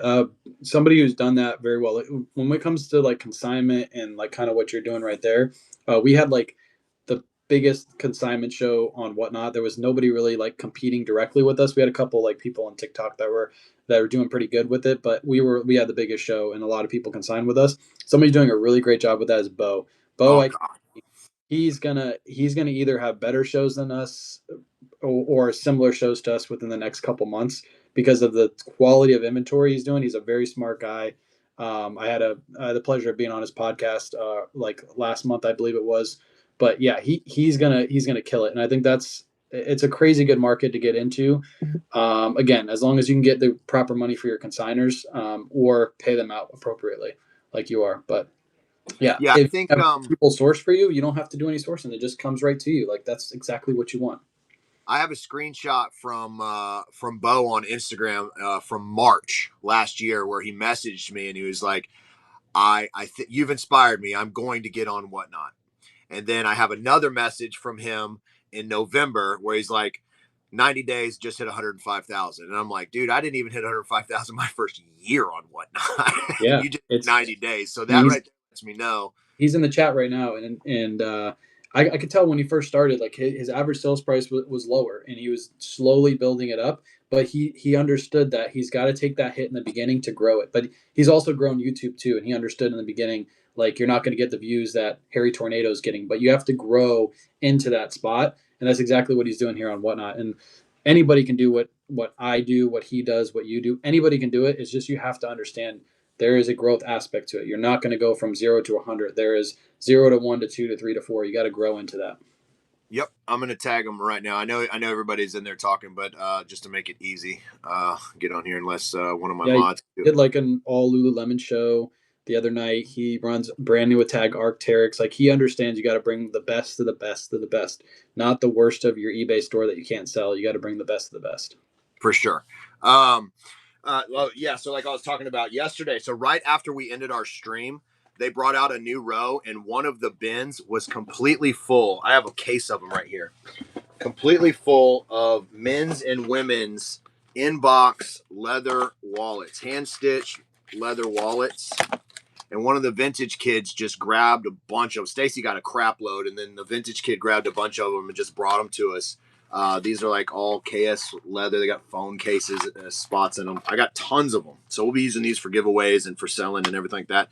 We gave him $20, and he looked like he had never seen a $20 bill in his life. He was so excited that he got paid for just doing this. You want these? And so I'm just like, that kid's getting a list. How often do you do giveaways during your show? Do you do them like sporadically? Do you just do them in the beginning?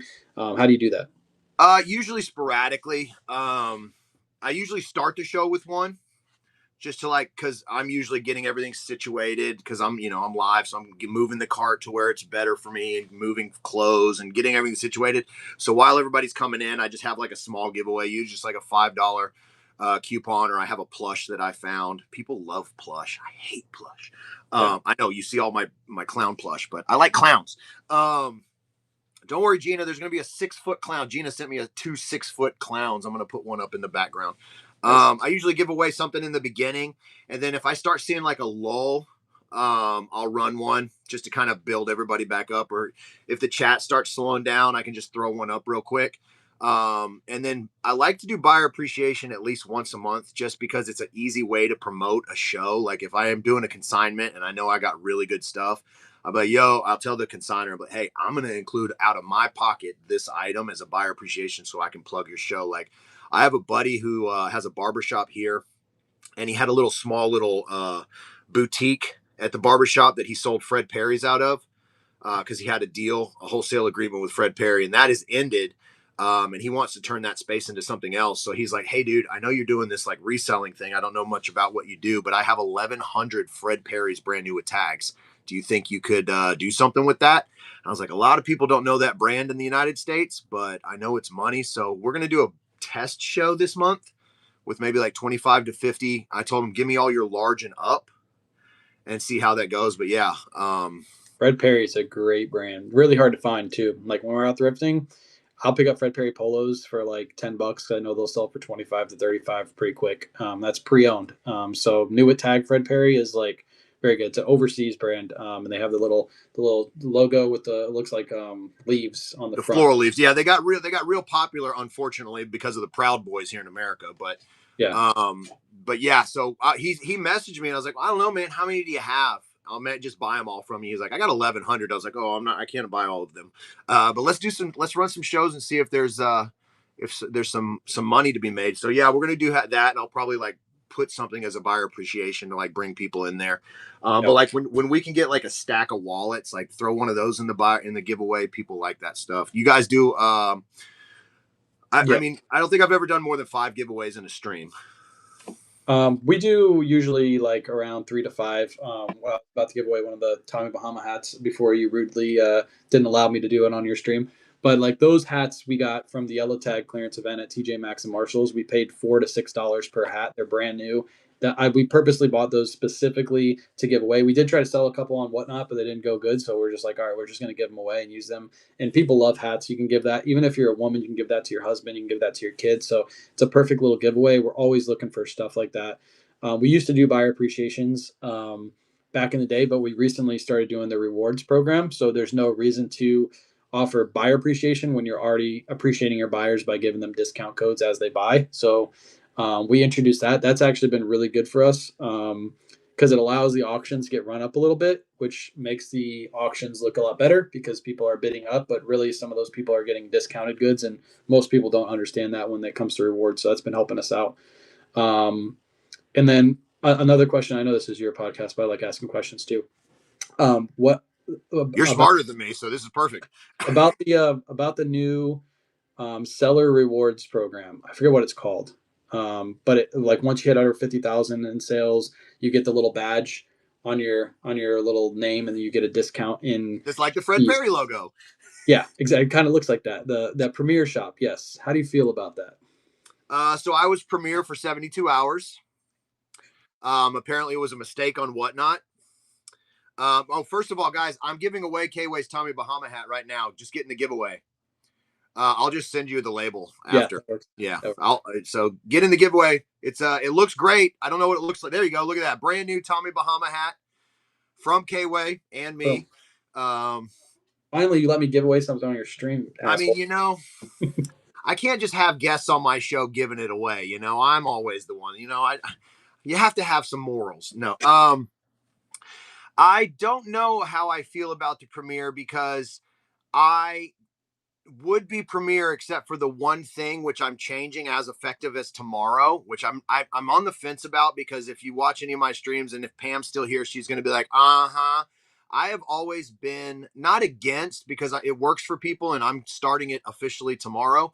I don't like just going into somebody's show and I just see 8 to 11 ounce random pull, quantity 100, 12 to 15 ounce random pull, quantity 100. I understand why they do it. But as somebody who just likes to go in and hang out and buy stuff, I want to see what you have to see if I should even be here. Mm-hmm. And so that's why I do at least the description. But starting tomorrow, because I need to be Premier, I'm going to go to random pulls from the bins. I have my categories. I have my tag gun. I have my color coding system that I'm going to do. And I have my stock image. So the only thing that we are not Premier on is we don't have 80% quality listings.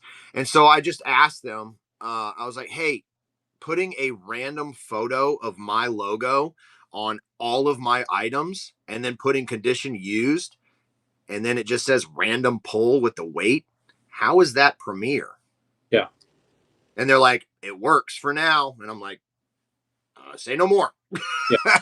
I've had conversations with other sellers about this, and I think it's exactly opposite of what Whatnot is they're literally trying to promote you to be like other platforms and list your products, and that way people, like you're saying, can go through your show notes. We do everything random pulls, and I think it actually helps our show because people don't know what's coming up next, so they have to stay the whole show to see what's coming up. So you can advertise like that leather jacket and be like, hey, there's a crazy leather jacket coming up. We also have really good stuff too. Make sure you hang out the whole show. I think that actually helps the show run.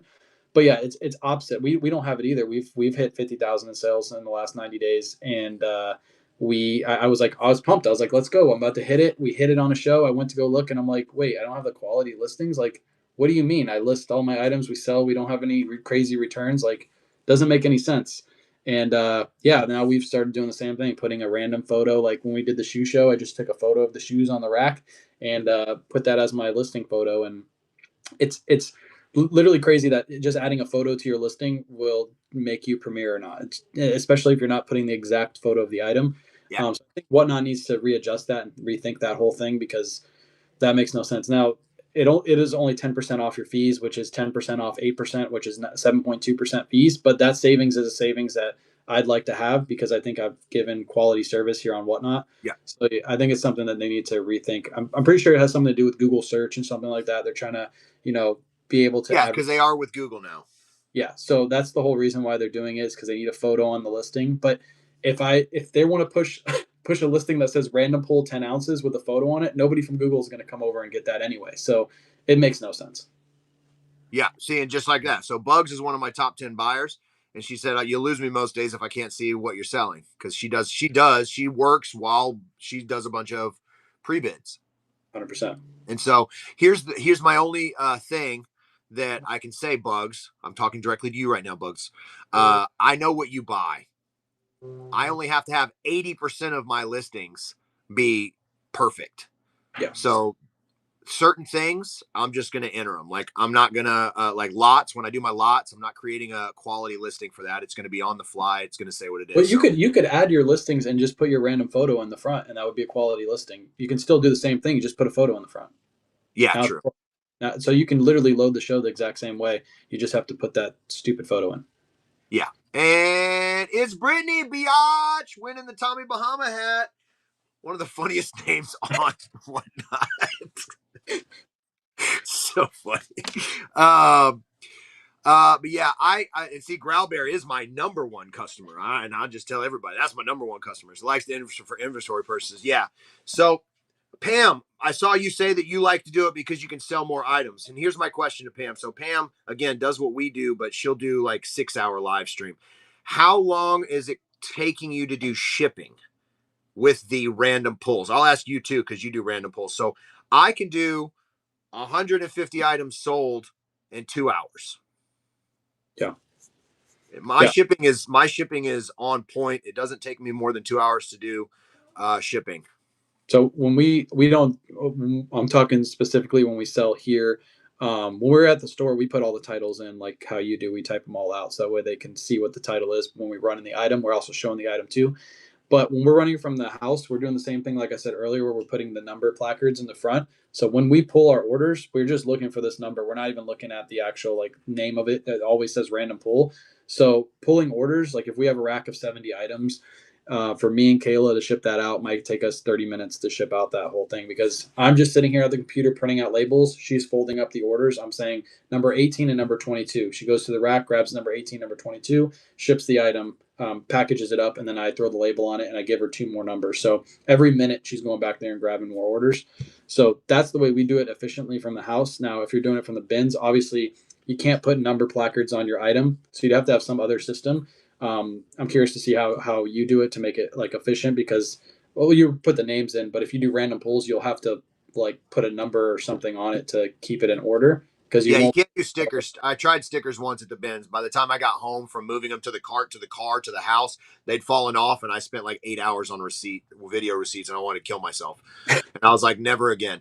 I don't do random pulls, Jared. I actually entered the description. I was thinking about changing to random pulls, but now two of my biggest customers are saying don't do that, and so I got to, as a business, I have to think about that. Just put the photo. Just put a photo, like you're saying. Not do random pulls, but just add that photo into your listings while you're making them, and it will be a quality listing at that point. Even though they all have. So this is what I was going to do, just like a regular store. I have this. I'm not like Goodwill. I actually know where these are supposed to go, where it doesn't mess up the garment. The only problem is like putting these on plush, putting these on shoes. I would actually have to enter those, and I'd have different color code tags for the weight. So like an 8 to 11 ounce is a pink, whatever. That was my theory. That's my thought process for random pulls. But I do think what you just said works too. I could always just take a picture, Yeah, and still a have it little as. more tedious process because you got to go into listing and add that stupid photo, which sometimes takes a little bit of time for it to load. But yeah, you'll be able to run the shows exactly the same as you're doing right now. Yeah, I'm just now I'm scared about tomorrow because two of my biggest shoppers are like, actually, I like the description. I'm like, gotta listen to them. Guys, do you have any questions? I don't want to keep him too long. I know it's his day of. I'm keeping him from doing his job. Yeah, Um, I got to go run to have the. anything on YouTube? If you have any questions, drop them. And if you are still here, make sure you put that little question mark so it turns yellow because it's hard to read on. Oh, also, I was gonna say because I just saw somebody say they got something as a gift. I did a giveaway once for my naughty T-shirts that we got a ton of. They're like the Big Johnson T-shirts. Mhm. I still have. They're all vintage now. They're all dead stock vintage, but I have piles of them. I gave one away and somebody won it, and they're like, I don't want that. I'm like, why did you enter the giveaway? Yeah, we've had that too. Like And so somebody. I sent it to them. And then Yeah. they left me a review, like a 1 star, and they're like, I did not want this item, but I want it as a giveaway. I'm just like, what? Yeah, I've had people win giveaways. I've had people win buyer appreciation giveaways and like, give it away. I'm like, you just won the give. Like, don't enter the giveaway if you didn't want it. Like, there's other Yeah, people. yeah. Now when I do the buy, now when I do the giveaway, it's not just a buyer appreciation. Now it's everybody's giveaway. So those people that actually bought the items that wanted to get into it now can't get into that. Now everybody's going to get into it at once. So yeah, it makes no sense. If you don't want to get in, if you don't want to give away, don't press the giveaway button, or just leave the stream and then your giveaway goes away, and then come back when the giveaway's done. Like, yeah, Yeah. Do you know off the top? Because I've only done this. I've only done this a few times, but like I know Renzi in the beginning when we would chat it up about whatnot. One of the things that we like the most is if somebody asks to cancel an order and you click reject, whatnot automatically block that person from leaving a negative review. Do you know if they still do that? I have no clue. I don't really have too many of those. I used to get them a lot when I did buyer appreciation giveaways. Like as soon as the buyer giveaway ran, and then right after the show, I'd have like two people messaging like, "Hey, I accidentally swiped, and I would like to cancel this order." I'm like, "No, you got to say that during the live so I can resell that item, and you also entered the buyer appreciation giveaway, so I can't like cancel that order. You have to take it." Now I that's don't, pretty, I don't pretty even much. do all that. I just hit reject and move on with my Yeah, life. I answer them because I know they're going to come into my lives and like, cause a scene and be like, "Hey, you never rejected my order, blah blah blah." Never Oh, cancel. reject, click profile, block, done. Yeah, No. yeah, yeah. Well, I do block some of those people now, but um, we don't really have that issue really too much anymore because we don't do buyer appreciation. So it kind of eliminated that. Very rarely, like we did a North Face show the other weekend. We have a pretty good following, so our North Face prices are higher even on pre-owned North Face. And people would message after the show and be like, "Hey, I thought this was new with tags based off the prices that you were selling them at. Can I cancel?" And I'm like, "No, this is." We clearly state at the beginning of the show. We have it in the show notes. I have it in the bottom of the description. Like these are pre-owned pieces. No cancellations. I'm sorry. Obviously, those people are going to be mad, but that's their fault, not your fault. Gigi Daisy says, as I'm restarting my whatnot, how does the 877 priority shipping work? How does whatnot know? So you get 5 pounds for 877, and then after they hit that 5 pounds, if you have ground advantage selected, it's going to change it to ground advantage, and then they give them like a 30% discount on ground advantage. If you don't have ground advantage, it just starts a new 5 pounds. Yeah. So every 5 pounds is 877. So like, I don't know why. And this, you're the perfect person to ask for this. So Growl Bear, if she buys 50 things, even though I have ground advantage on, I'm still sending her 15 packages because I don't know if it's because the zone she lives in doesn't allow for ground, but Um, I'm not really sure. Yeah, on our last shoe show, we had two people that bought 14 pairs, and they're both getting 14 pairs in their specific order. And then I had another person that bought 10 pairs, and every two items was split into another shipment. So I think it's based off where they live. okay. So it's like a zoning thing.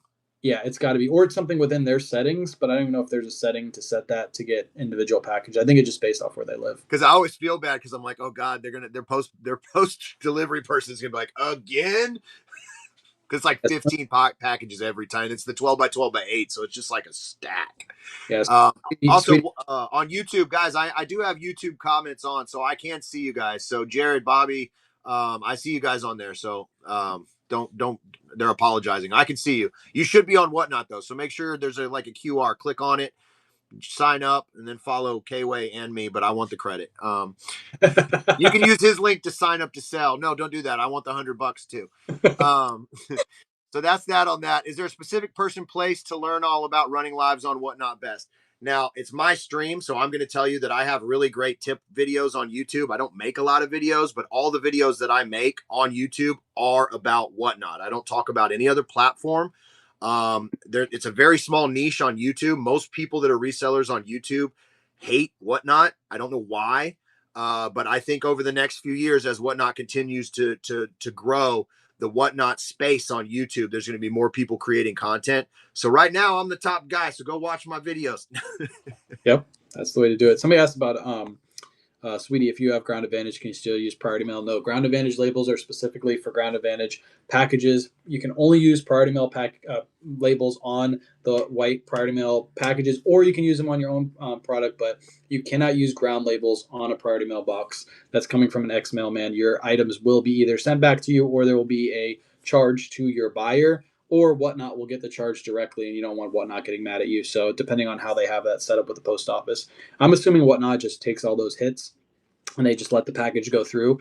But you don't want to get too many of those because Whatnot might reach out to you and be like, hey, you're putting the wrong labels on the wrong packages. Post office gives you those boxes for free for you to only put Priority Mail labels on them. Yep. So just use a brown box if you have Ground Advantage, or use a poly bag or whatever you ship with.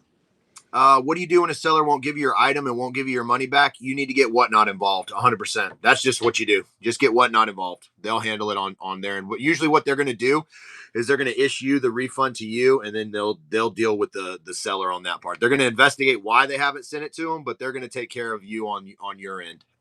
If there's anything. Ben mentions priority tape too. Priority tape goes on Priority Mail packages only. You can't put those on Ground Advantage. What the post office wants you to do is use that priority tape on your basic boxes. Like if you use a brown box or whatever, they want you to use that priority tape only on those. They don't really want you to use it on Priority Mail boxes because they're already branded. It's just a way for the post office to tell that's a Priority Mail package. Now, will they stop that package? No, I've seen priority tape on priority boxes. They don't really care, but that's primarily why they want you to use it. It's within, if you go on the post office rules, it says it on the website that's why they're giving you that tape. But again, they don't really care about it. And same as flat rate too.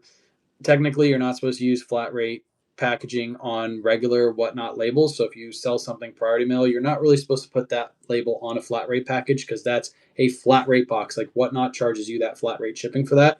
Do I see sellers get away with it? Do I get orders with flat rate boxes? Yes, it goes right through the post office. But really, you're supposed to use flat rate labels for those flat rate boxes. And can you alter those flat rate boxes? I know people are going to be like, you can't. You're allowed to alter flat rate boxes. Absolutely. You just have to use a proper weight and proper measurements on that box and put your label on it. I will say when it goes to the post office, very, very often, a postal employee doesn't know that rule and they will send it back to you or give you a surcharge on that. They're not supposed to.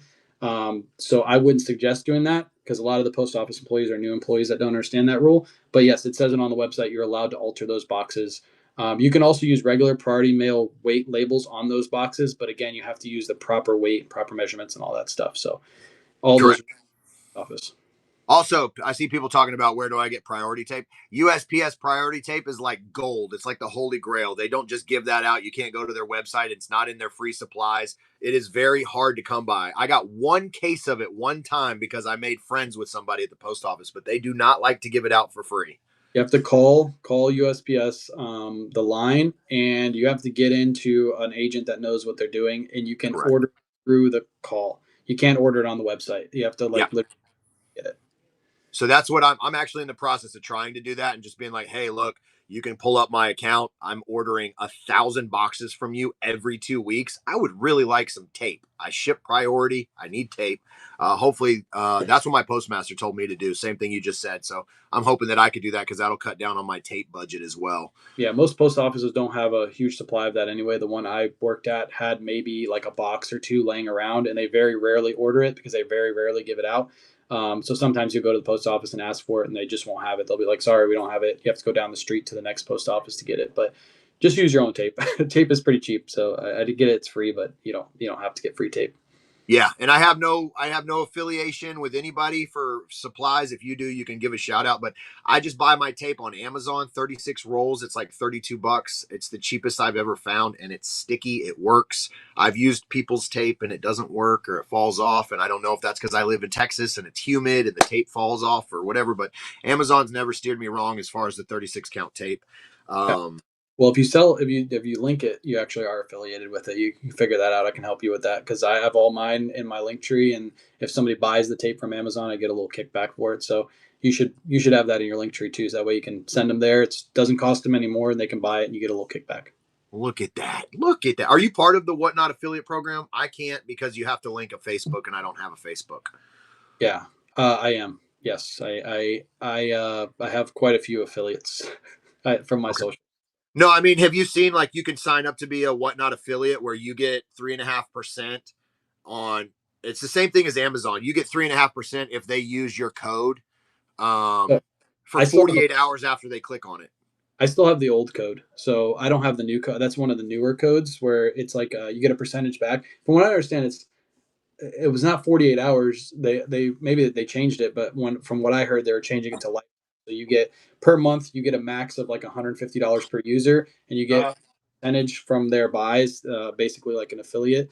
But I based off my screen on the phone, I still have the old 1525 code. That from the beginning, but it just recently changed to a $10. Even though it says 10, if I click on it, it says 1525. So I don't know. They might have just a glitch going on, but Oh, no. So that's just that's the referral credit you're talking about. They actually have a whole new affiliate program now where you can, oh, like, let's say like I come onto your marketplace and you have like a really badass jacket. I can send somebody that link or post it on my social, and if they click on that link to buy your jacket, I get 3.5% of the sale. smart. I know exactly why they're doing that too, because there's another platform that I was selling on for a little bit that kind of does the same exact thing. Yeah. So Yeah, I can't sign up because you have to have a Facebook account. So I I need, have to. I need I'm to gonna. find that.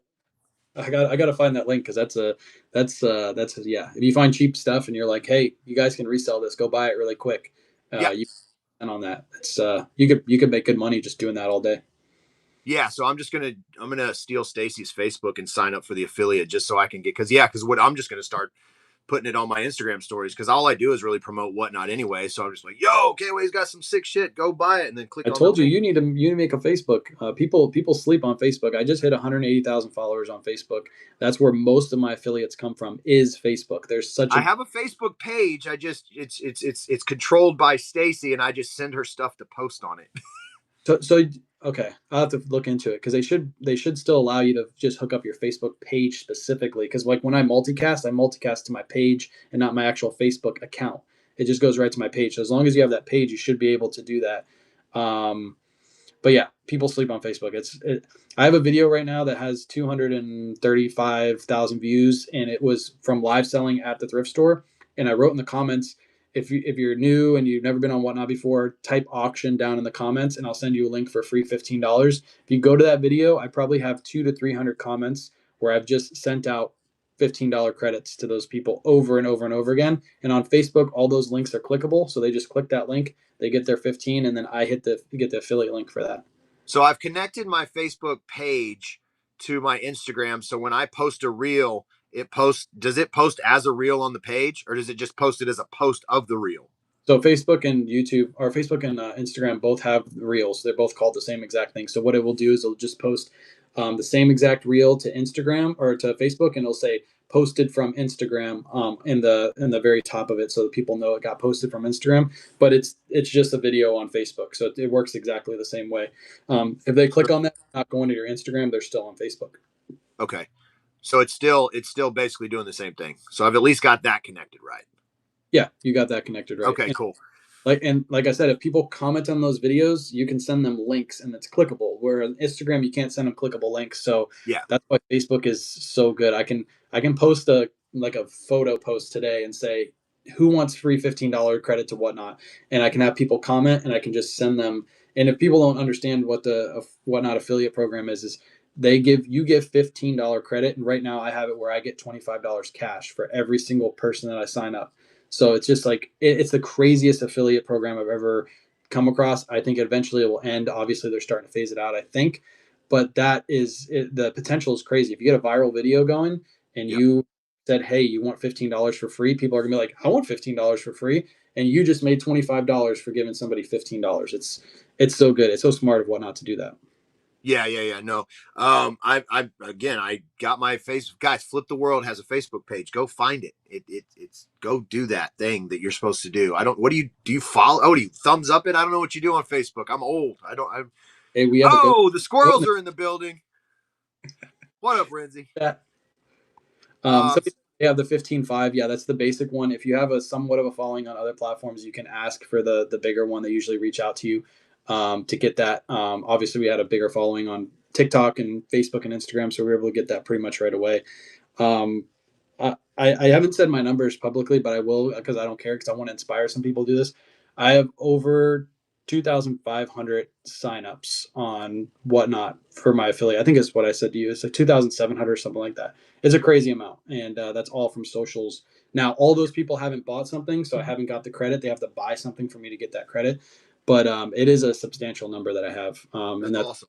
socials. That's why I tell resellers all the time: put your business out there, put your business on socials, because Yeah. you are leaving a huge opportunity behind. You do not have to be like the face. You don't even have to show your face. I talked about this last. Some of the people shouldn't, to be honest. I mean, I think your face will bring in plenty of viewers, but there's a there's a reseller I just found out on TikTok that they're doing a faceless Pokemon card unboxing channel. Like they switched over from reselling and they're doing that, and their videos are blowing up, not even showing their face. So there's potential for everybody to do this. You just got to figure out which way works best for you.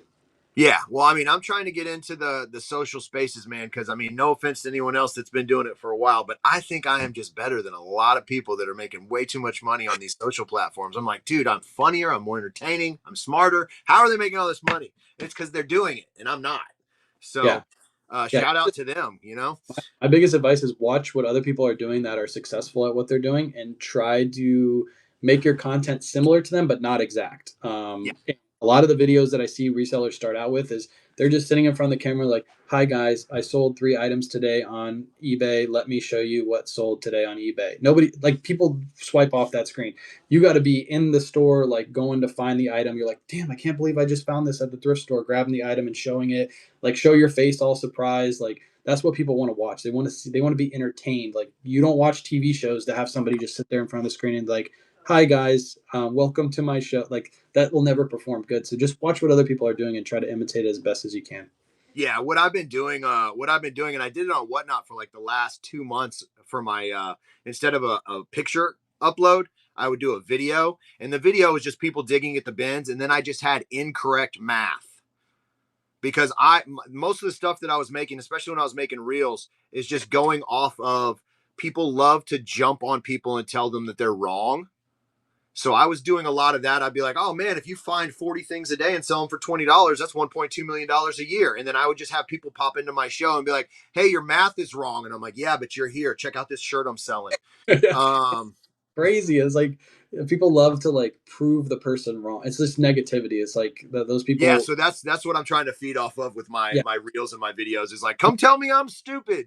I know resellers that do that too. Like they'll purposely be like, I found these Jordans at the thrift store and they'll hold up a pair of Adidas like right Yeah. off, and it'll be like people will be like, you're an idiot, you're an idiot, you're an idiot, and you're like, no, you're actually the idiot because you just engage with my video, which pushes it out to the platforms more, and I'm getting paid for this video. So just because I said something wrong, you're here pushing my video. I love it. Just keep it going. Like Facebook is all about those negative people, and I love it. I'll actually comment back to them. A lot of people don't, but I will on purpose because I know they're going to come back and say something else, which just reinvigorates the or reengages the algorithm. So Yeah. I'll just say a snarky comment back, like people are like, "Oh, you're stealing from the poor," and I'll be like, I'll just say something like, "I didn't know thrift stores were for poor people. If they were, why didn't they check my taxes when I walked through the front door?" Like, and they'll come back and be like, "You Yeah. should know they're for poor people." Like, it's like, no, it's not. I see.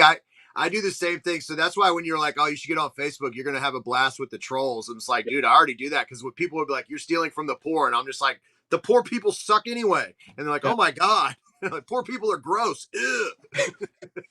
Yeah, I tell people this all the time too. No matter what you do on socials, people will find a reason for it to be mad at it. I said it the other day, like in my comments on one of my Facebook posts, like if I gave ice cream out to people for free, people would be like, "Don't you know people are lactose intolerant for ice cream? You don't even ask these people. You're just giving that ice cream out for free." And you're like, people will find reasons to be mad at stuff, just to Yeah. be mad. They're just miserable people on the internet, and you guys you have to have really thick skin making How do content. you know that homeless person doesn't have a peanut allergy? Yeah. You could have killed I it. saw Gigi. I don't actually offer a mentorship just because I give out all of my stuff for free. I'm one of those bad people that just gives out the plan for free because I know that 95% of the population won't put in the work. Yep. So I'm like, yo, I'll tell you how to do it. I'm not going to hold your hand, but I'll tell you everything that I've done to get where I am because I know most people are like, yeah, I'm good with that. Yeah, 99% of the people that watch your content won't do it. They're just there to engage with it. 99% of the people that actually do it won't be successful at it. They'll do it for a little bit and they'll quit. And there's only 1% of those people that actually be able to get on your level where you're at. So giving out your information for free doesn't really hurt you, because the people have to take initiative, and most people don't. They Yep. just like for the views. That's it. Yeah, and so I have like, I have like Bo, I have Mudgy's Closet, Opal Hanger. Like I have a bunch of people that have just, Pamela Procurements was one of the first people that they just took the information I'm giving and they just did it and they're crushing it. Yeah. And some of them, like Mudgy, sells kids' clothes. Ugh, I have kids and I don't even like their clothes. I don't even like the kids. And she's crushing it selling that. Opal and them are crushing it. So it's like, I tell you how to do something. I'm not going to charge you for it. I'll just give it to you for free. And Yeah. just get out there and crush it. Mello's crushing it. Everybody. Renzi gives out all of his information, where he gets his stuff, and there you don't see everybody doing the same thing he's doing, because to Nope. get to that point requires so much work and effort to Yep. build your shows to that point, and people don't want to put in that work. Could I do the same thing Renzi's doing? Could I go into outlets and buy that stuff from pallets and palletized stuff like that? Absolutely, but I already have a successful business, so him giving all that information for free is inspiring me, but it's not making me want to do the exact same things he's doing, to a T. Will I bring some of his stuff to my business at some point in time? Maybe, but it's not going to hurt him because he's so focused on that, and I'm focused on other things. But Yeah. all in all, we're being inspired from each other, and that's the bottom line.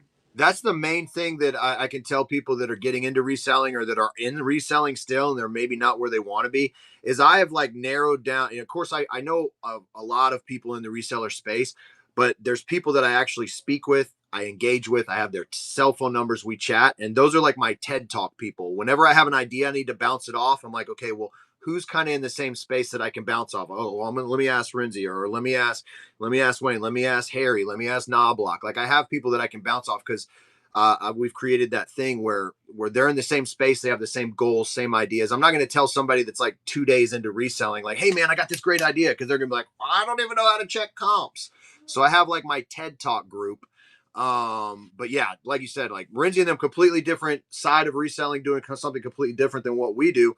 But when we sat next to them and chatted them up with them at FlipCon, like the advice, it can blend into anybody's business. You just have to figure out how to make it work. And again, they're giving it all out for free too. We're all just a bunch of reselling whores, just giving it out for free. I talked about this with Surfs last night. I did our first like live podcast last night, and at the end of the live, I said, you need to surround yourself with people that want to see you win just as much as they want to see themselves win. Like I want to see Surf sell $1 million next year, and it will not affect me. I won't be jealous of that. I'll probably message them and be like, dude, you could have sold 2 million if you actually put your mind to it, you dickhead. But that's the people you want to like surround yourself with. Yeah, yeah, yeah. Surfs have that same conversations every single day, pushing each other. We're always, we're pushing each other's buttons, but we're doing it in a good way to like inspire each other. So you need to find people that will do that for you in your community. Like whatever you sell, if you sell clothing, find the clothing people. If you sell hard goods that do kind of the same thing, you don't have to mimic their businesses, but you need somebody that you can push back on and try to ask questions to, and inspire each other. That's what it's all about. Yep. I mean, man, one of the quotes that just constantly runs through my mind, and it came from Theo Vaughn of all people. Nothing changes if nothing changes. And so the only way to make that is by bouncing ideas and trying different things, which I was going to try tomorrow by doing the random pulls, but now that my buyers are telling me they don't like it, I don't know what I'm going to do now. But that's why I did a Saturday show. I've never gone to the bins on the weekend. The weekend crowd is way too aggressive for me, but I went live and tried to do like just a power hour. Everything sudden death, only for an hour. This is what we're running. It let me know, maybe not every Saturday, but it let me know that if I start doing sudden deaths on my regular stream, I might be able to move more product faster and I can still enter stuff. Yeah. And you're going to be able to multicast those now too to YouTube, which will bring in that YouTube audience. And then if you multicast to Facebook, you have the same thing. I would challenge you on maybe even like sourcing at, even though you'd go to the bins, but you could go to thrift stores and other places, or at the bins. Like, I don't know, they probably don't want you filming other people, that they probably allow you to be in the back and they don't allow you to film other people. So that'd be a little bit hard to do there. But like live thrifting is great because I can teach people while I'm selling, and it's a viewer's experience. Like they're able to like watch something like almost like a movie take place every time I'm in there. Like I'm going down the aisles, and it'll keep the viewers engaged. Also, those videos perform really, really well on Facebook and YouTube, and you get paid ad revenue for those videos too. So if you can make it into like a buying experience like that, you can take off on other platforms at the same time when you're taking off on whatnot too. Yeah, so part of my agreement with Goodwill is no employees, no customers. That's why it's always just a white wall. Yep. If I do turn the screen around, it's for like 2 seconds just to show that I am at the bins, and then I turn it back around, and that's just kind of the deal that I have with them. But going into a thrift store, that's off the table. I can show the items, the racks, walking around, all that good stuff. The only problem with I've been going to the bins so long now that when I go to a regular thrift store, I get sticker shock. I'm just like, oh, $9. This will be at the bins next week for sure. Yeah, yeah, that's true. Yeah, think of it too as you're gonna, like somebody said in the chat, personal shopper. That's basically what you're gonna be at that point. So I sold stuff the last time we did live thrifting that I would have never picked up, but somebody saw it on the rack and they're like, "Hey, I want to buy that," and I was like, "Cool, I got to sell it to you for $5 more than the Yep. sticker price because I got to make some profit on it too. You get a good deal." That's probably gonna happen at the thrift store. Whereas the bins is going to be a little harder. You can't really dig and hold the camera at the same time, but you can go through the racks and hold the camera at the same time. So yeah, just a fun experience. We just do that just for fun. We could buy everything in the thrift store and resell it on other platforms, but I like building that audience and building that engagement and being able to give people good deals. So I treat that as like a fun day just to make a little bit of money. Nothing serious. Make a couple $100 when you're at a thrift store. You could have made maybe 500, but you made 100, and you were able to get people good deals. And I didn't have to list any of that stuff. I sold it when I was in the thrift store. Like even if I make $3 profit per unit, cool. I'm fine with it because I didn't have to list any of it. And like you said, you created live content on multiple platforms that you're also making on the back. You're getting a kickback on the back end of that too. So it's like, do you plan on doing more of those like live thrift in Yeah, the year? we usually we do live thrifts. We've been doing it for like a year and a half. This is the first time we ever brought it to Whatnot. I usually just multicast it via other platforms, but now we've done it on Whatnot, and we might as well keep it. The only thing I wish Whatnot would allow us to do is take away the QR code because I feel like that, like having that QR code in the top right hand corner while I'm live thrifting, kind of takes away the engagement. Of Yeah. course, I'll get people to come over, but to be honest, who's scanning their phone with a phone to come Yeah. over to, like, it doesn't make much sense to put a QR code there. Hey, let me borrow your phone real quick. I got to Yeah, scan I this need to thing. I need to sign up for what, like I tell everybody to go through the link in my bio and sign up.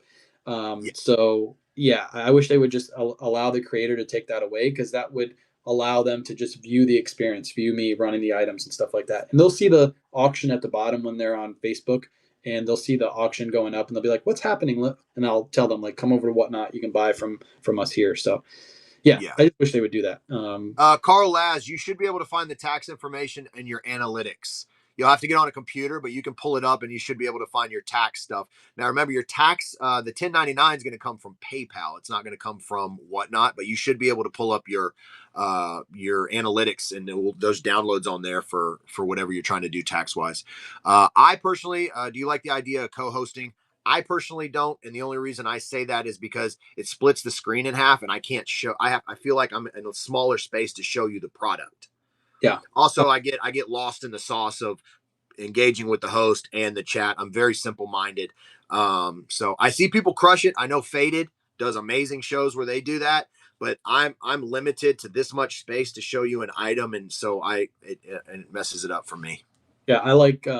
I've never done it before, but I've thought about doing it, especially with somebody in your same niche. Like Bo, for example, if you wanted to do like a multicast stream where I'm selling items that are really like, if I told him like, bring your best stuff, I'm gonna bring my best stuff. We're gonna run everything at $10 for the buyers, and we're gonna get some really crazy engagement.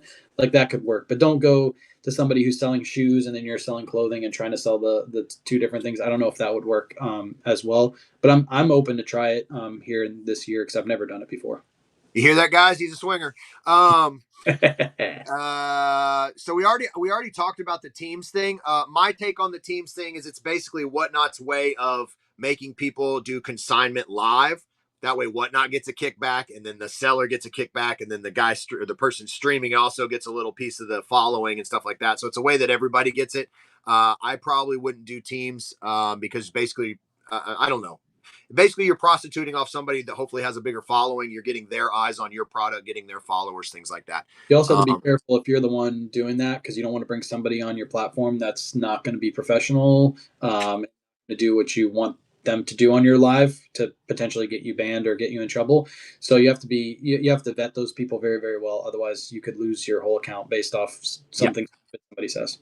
because I see a lot of people, and again, to each their own. This is how everybody. I see a lot of people running Whatnot like it's just like a social media app and it's not a business, and that's fine. Do what you want. But I would definitely like if I was going to bring someone on to do a team or to sell stuff. There, I mean, the pep talk before we went live would be very serious. I know I'm a off the wall guy, but I do behind the scenes. This is a business, so I know what lines I have to maybe not cross. But I would be very, very, very, very sure that the person you're going to bring on to do this team thing is not going to ruin your business and get you banned. Yep. I don't know anything about meta glasses because I'm horrible with technology. I barely figured this thing out today. Okay. Yeah. No, meta glasses, if they're talking about live, you can only be live for 30 minutes, I believe, meta glasses, and you can only stream to Facebook and Instagram. You cannot stream to any other platform. So meta glasses are great for capturing content if you don't want people to know you're recording. So if you're going to garage sales or thrift stores, you can just go, hey, meta record, and it starts recording whatever you're seeing. I see a lot of people popping off on TikTok and Instagram, just going to the thrift stores and going through the racks and just doing like an ASMR type video. But as far as live goes, you can't hook up to Whatnot, so there's no way to make those work with Whatnot. Yeah, I'm terrified of those glasses, especially at sporting events where they have the trough urinal that somebody's just filming my junk. You look like you're wearing those glasses right now because you have the That's corner. probably why everybody stands away from me at the bathroom. I'm like, where are you going? I'm not filming. Also, my pants are around my ankles because I'm a toddler, but You're one of those guys that just walks up to the urinal and drops his pants, aren't you? yeah. I also tell guys that are wearing sandals with no socks, can you please stand away from me? Because I don't know if you realize this, but you're about to splash all over your feet. That's disgusting. Man, let's wrap this up because I have to do shipping. You got some stuff to do. So, guys, appreciate you. This is going to be like I'm trying to do this at least a few times a month. It's going to be flip the script. I'm going to bring people on Whatnot. I'm only going to bring Whatnotters on here. We might talk about other platforms, but I want to bring on people that are successful on Whatnot. Maybe help you guys get into it. I'll bring some unsuccessful people too if I can. I don't know if they're going to want to be on the show, but I'll be like, hey, you suck at this. Why don't you come on the show and let's talk about why you suck? I don't know if that's going to happen, but we might be able to try. Maybe a dose. What are you doing this month? No, I'm just kidding. I'm just kidding. But thank you guys so much. And I do have one question. Thank you for the tip. Before we go, this is going to be kind of like the thing at the end of the show. Finish this sentence. I wish I knew or did this when I first started. I wish I knew or did this when I first started. Well, we talked about this. I don't want to use the same things we used last night on the Surfs Live, but I wish I not new, but I wish I got a better CPA when I first started and saved myself some money tax season. And I know it's tax season right now, so it applies to what we're doing right now as resellers. But getting yourself a good CPA, getting yourself somebody that can actually do your taxes appropriately is big because they're going to save you a lot of money. So I don't know if that answers your question, but that's what I would suggest. Really quick too, somebody asked where you can watch this afterwards. If you go to Flip the World, is it Flip the World TX on YouTube? It's just Flip the World. Flip the World on YouTube. He's multicasting this, so you can rewatch it on YouTube after this, or you can rewatch it on Whatnot. But it's probably going to be a better experience on YouTube. And while you're over there, you should subscribe to him because he's going to be multicasting a lot over there and putting out content. I didn't even pay him to say that, and I was about to promote him, guys. Make sure you follow K-Way. He's on all the platforms as the same name, K-Way Shop. Yeah, K-Way Shop on all platforms: Instagram, Facebook, YouTube, and not on OnlyFans yet. But I might have to talk to Kayla about that. We do have some interest, so. Hey, I got some pretty nice looking feet. I'm just saying. With footfinder.com, guys, I have not created the Flip the World account yet, but I am thinking about it because there is a very underappreciated male section on there. When's your next show? Next show is Friday. We have new Attack Judy Blues. We got a consignment order in. It is all plus sizes. I didn't know that. So if you're a plus size, we do have lots. And they're all flare too. So if you're a reseller, I think we're going to start off talking to everybody in my stream. You just said plus size and Judy Blue. So that's my stream right there. We're going to start them either at 15 or 20 because they're all new tags. We will have some pre-owned ones too because we're going to pull from our inventory. And then Saturday we have an all consigned show. It's going to be insane stuff like crazy good resellable brands. So that'll be on Saturday. No Sunday show this week. All right, so guys, you just heard all my chunky unicorns. You know where the show is going to be. Our next show is tomorrow, live from the Bins, 11 o'clock as usual. Thank you so much for hanging out with me today, dude. 2 hours is a long time to get anybody's information. That's like a movie. It's like we just watched a movie together.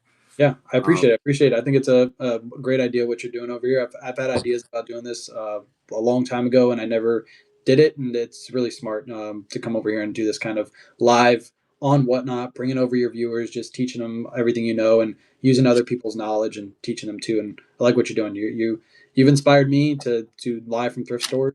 I took that idea completely from you, and I think what you're doing is great over here. So keep inspiring people. Yes, sir. Thank you so much, and I will. I'll be texting you about more of this social media stuff later. Of course. All right, man. Peace, you guys. Thank you so much for hanging out, and I'll get these magnets. Remember, tomorrow we're gonna have more magnets. We're gonna be doing drops. Let me see. I'll raid somebody. Hey, you know what? Bo's right in the live right now. We were talking about him being awesome. You guys go send him some love and buy some stuff from him. Later, y'all. Peace.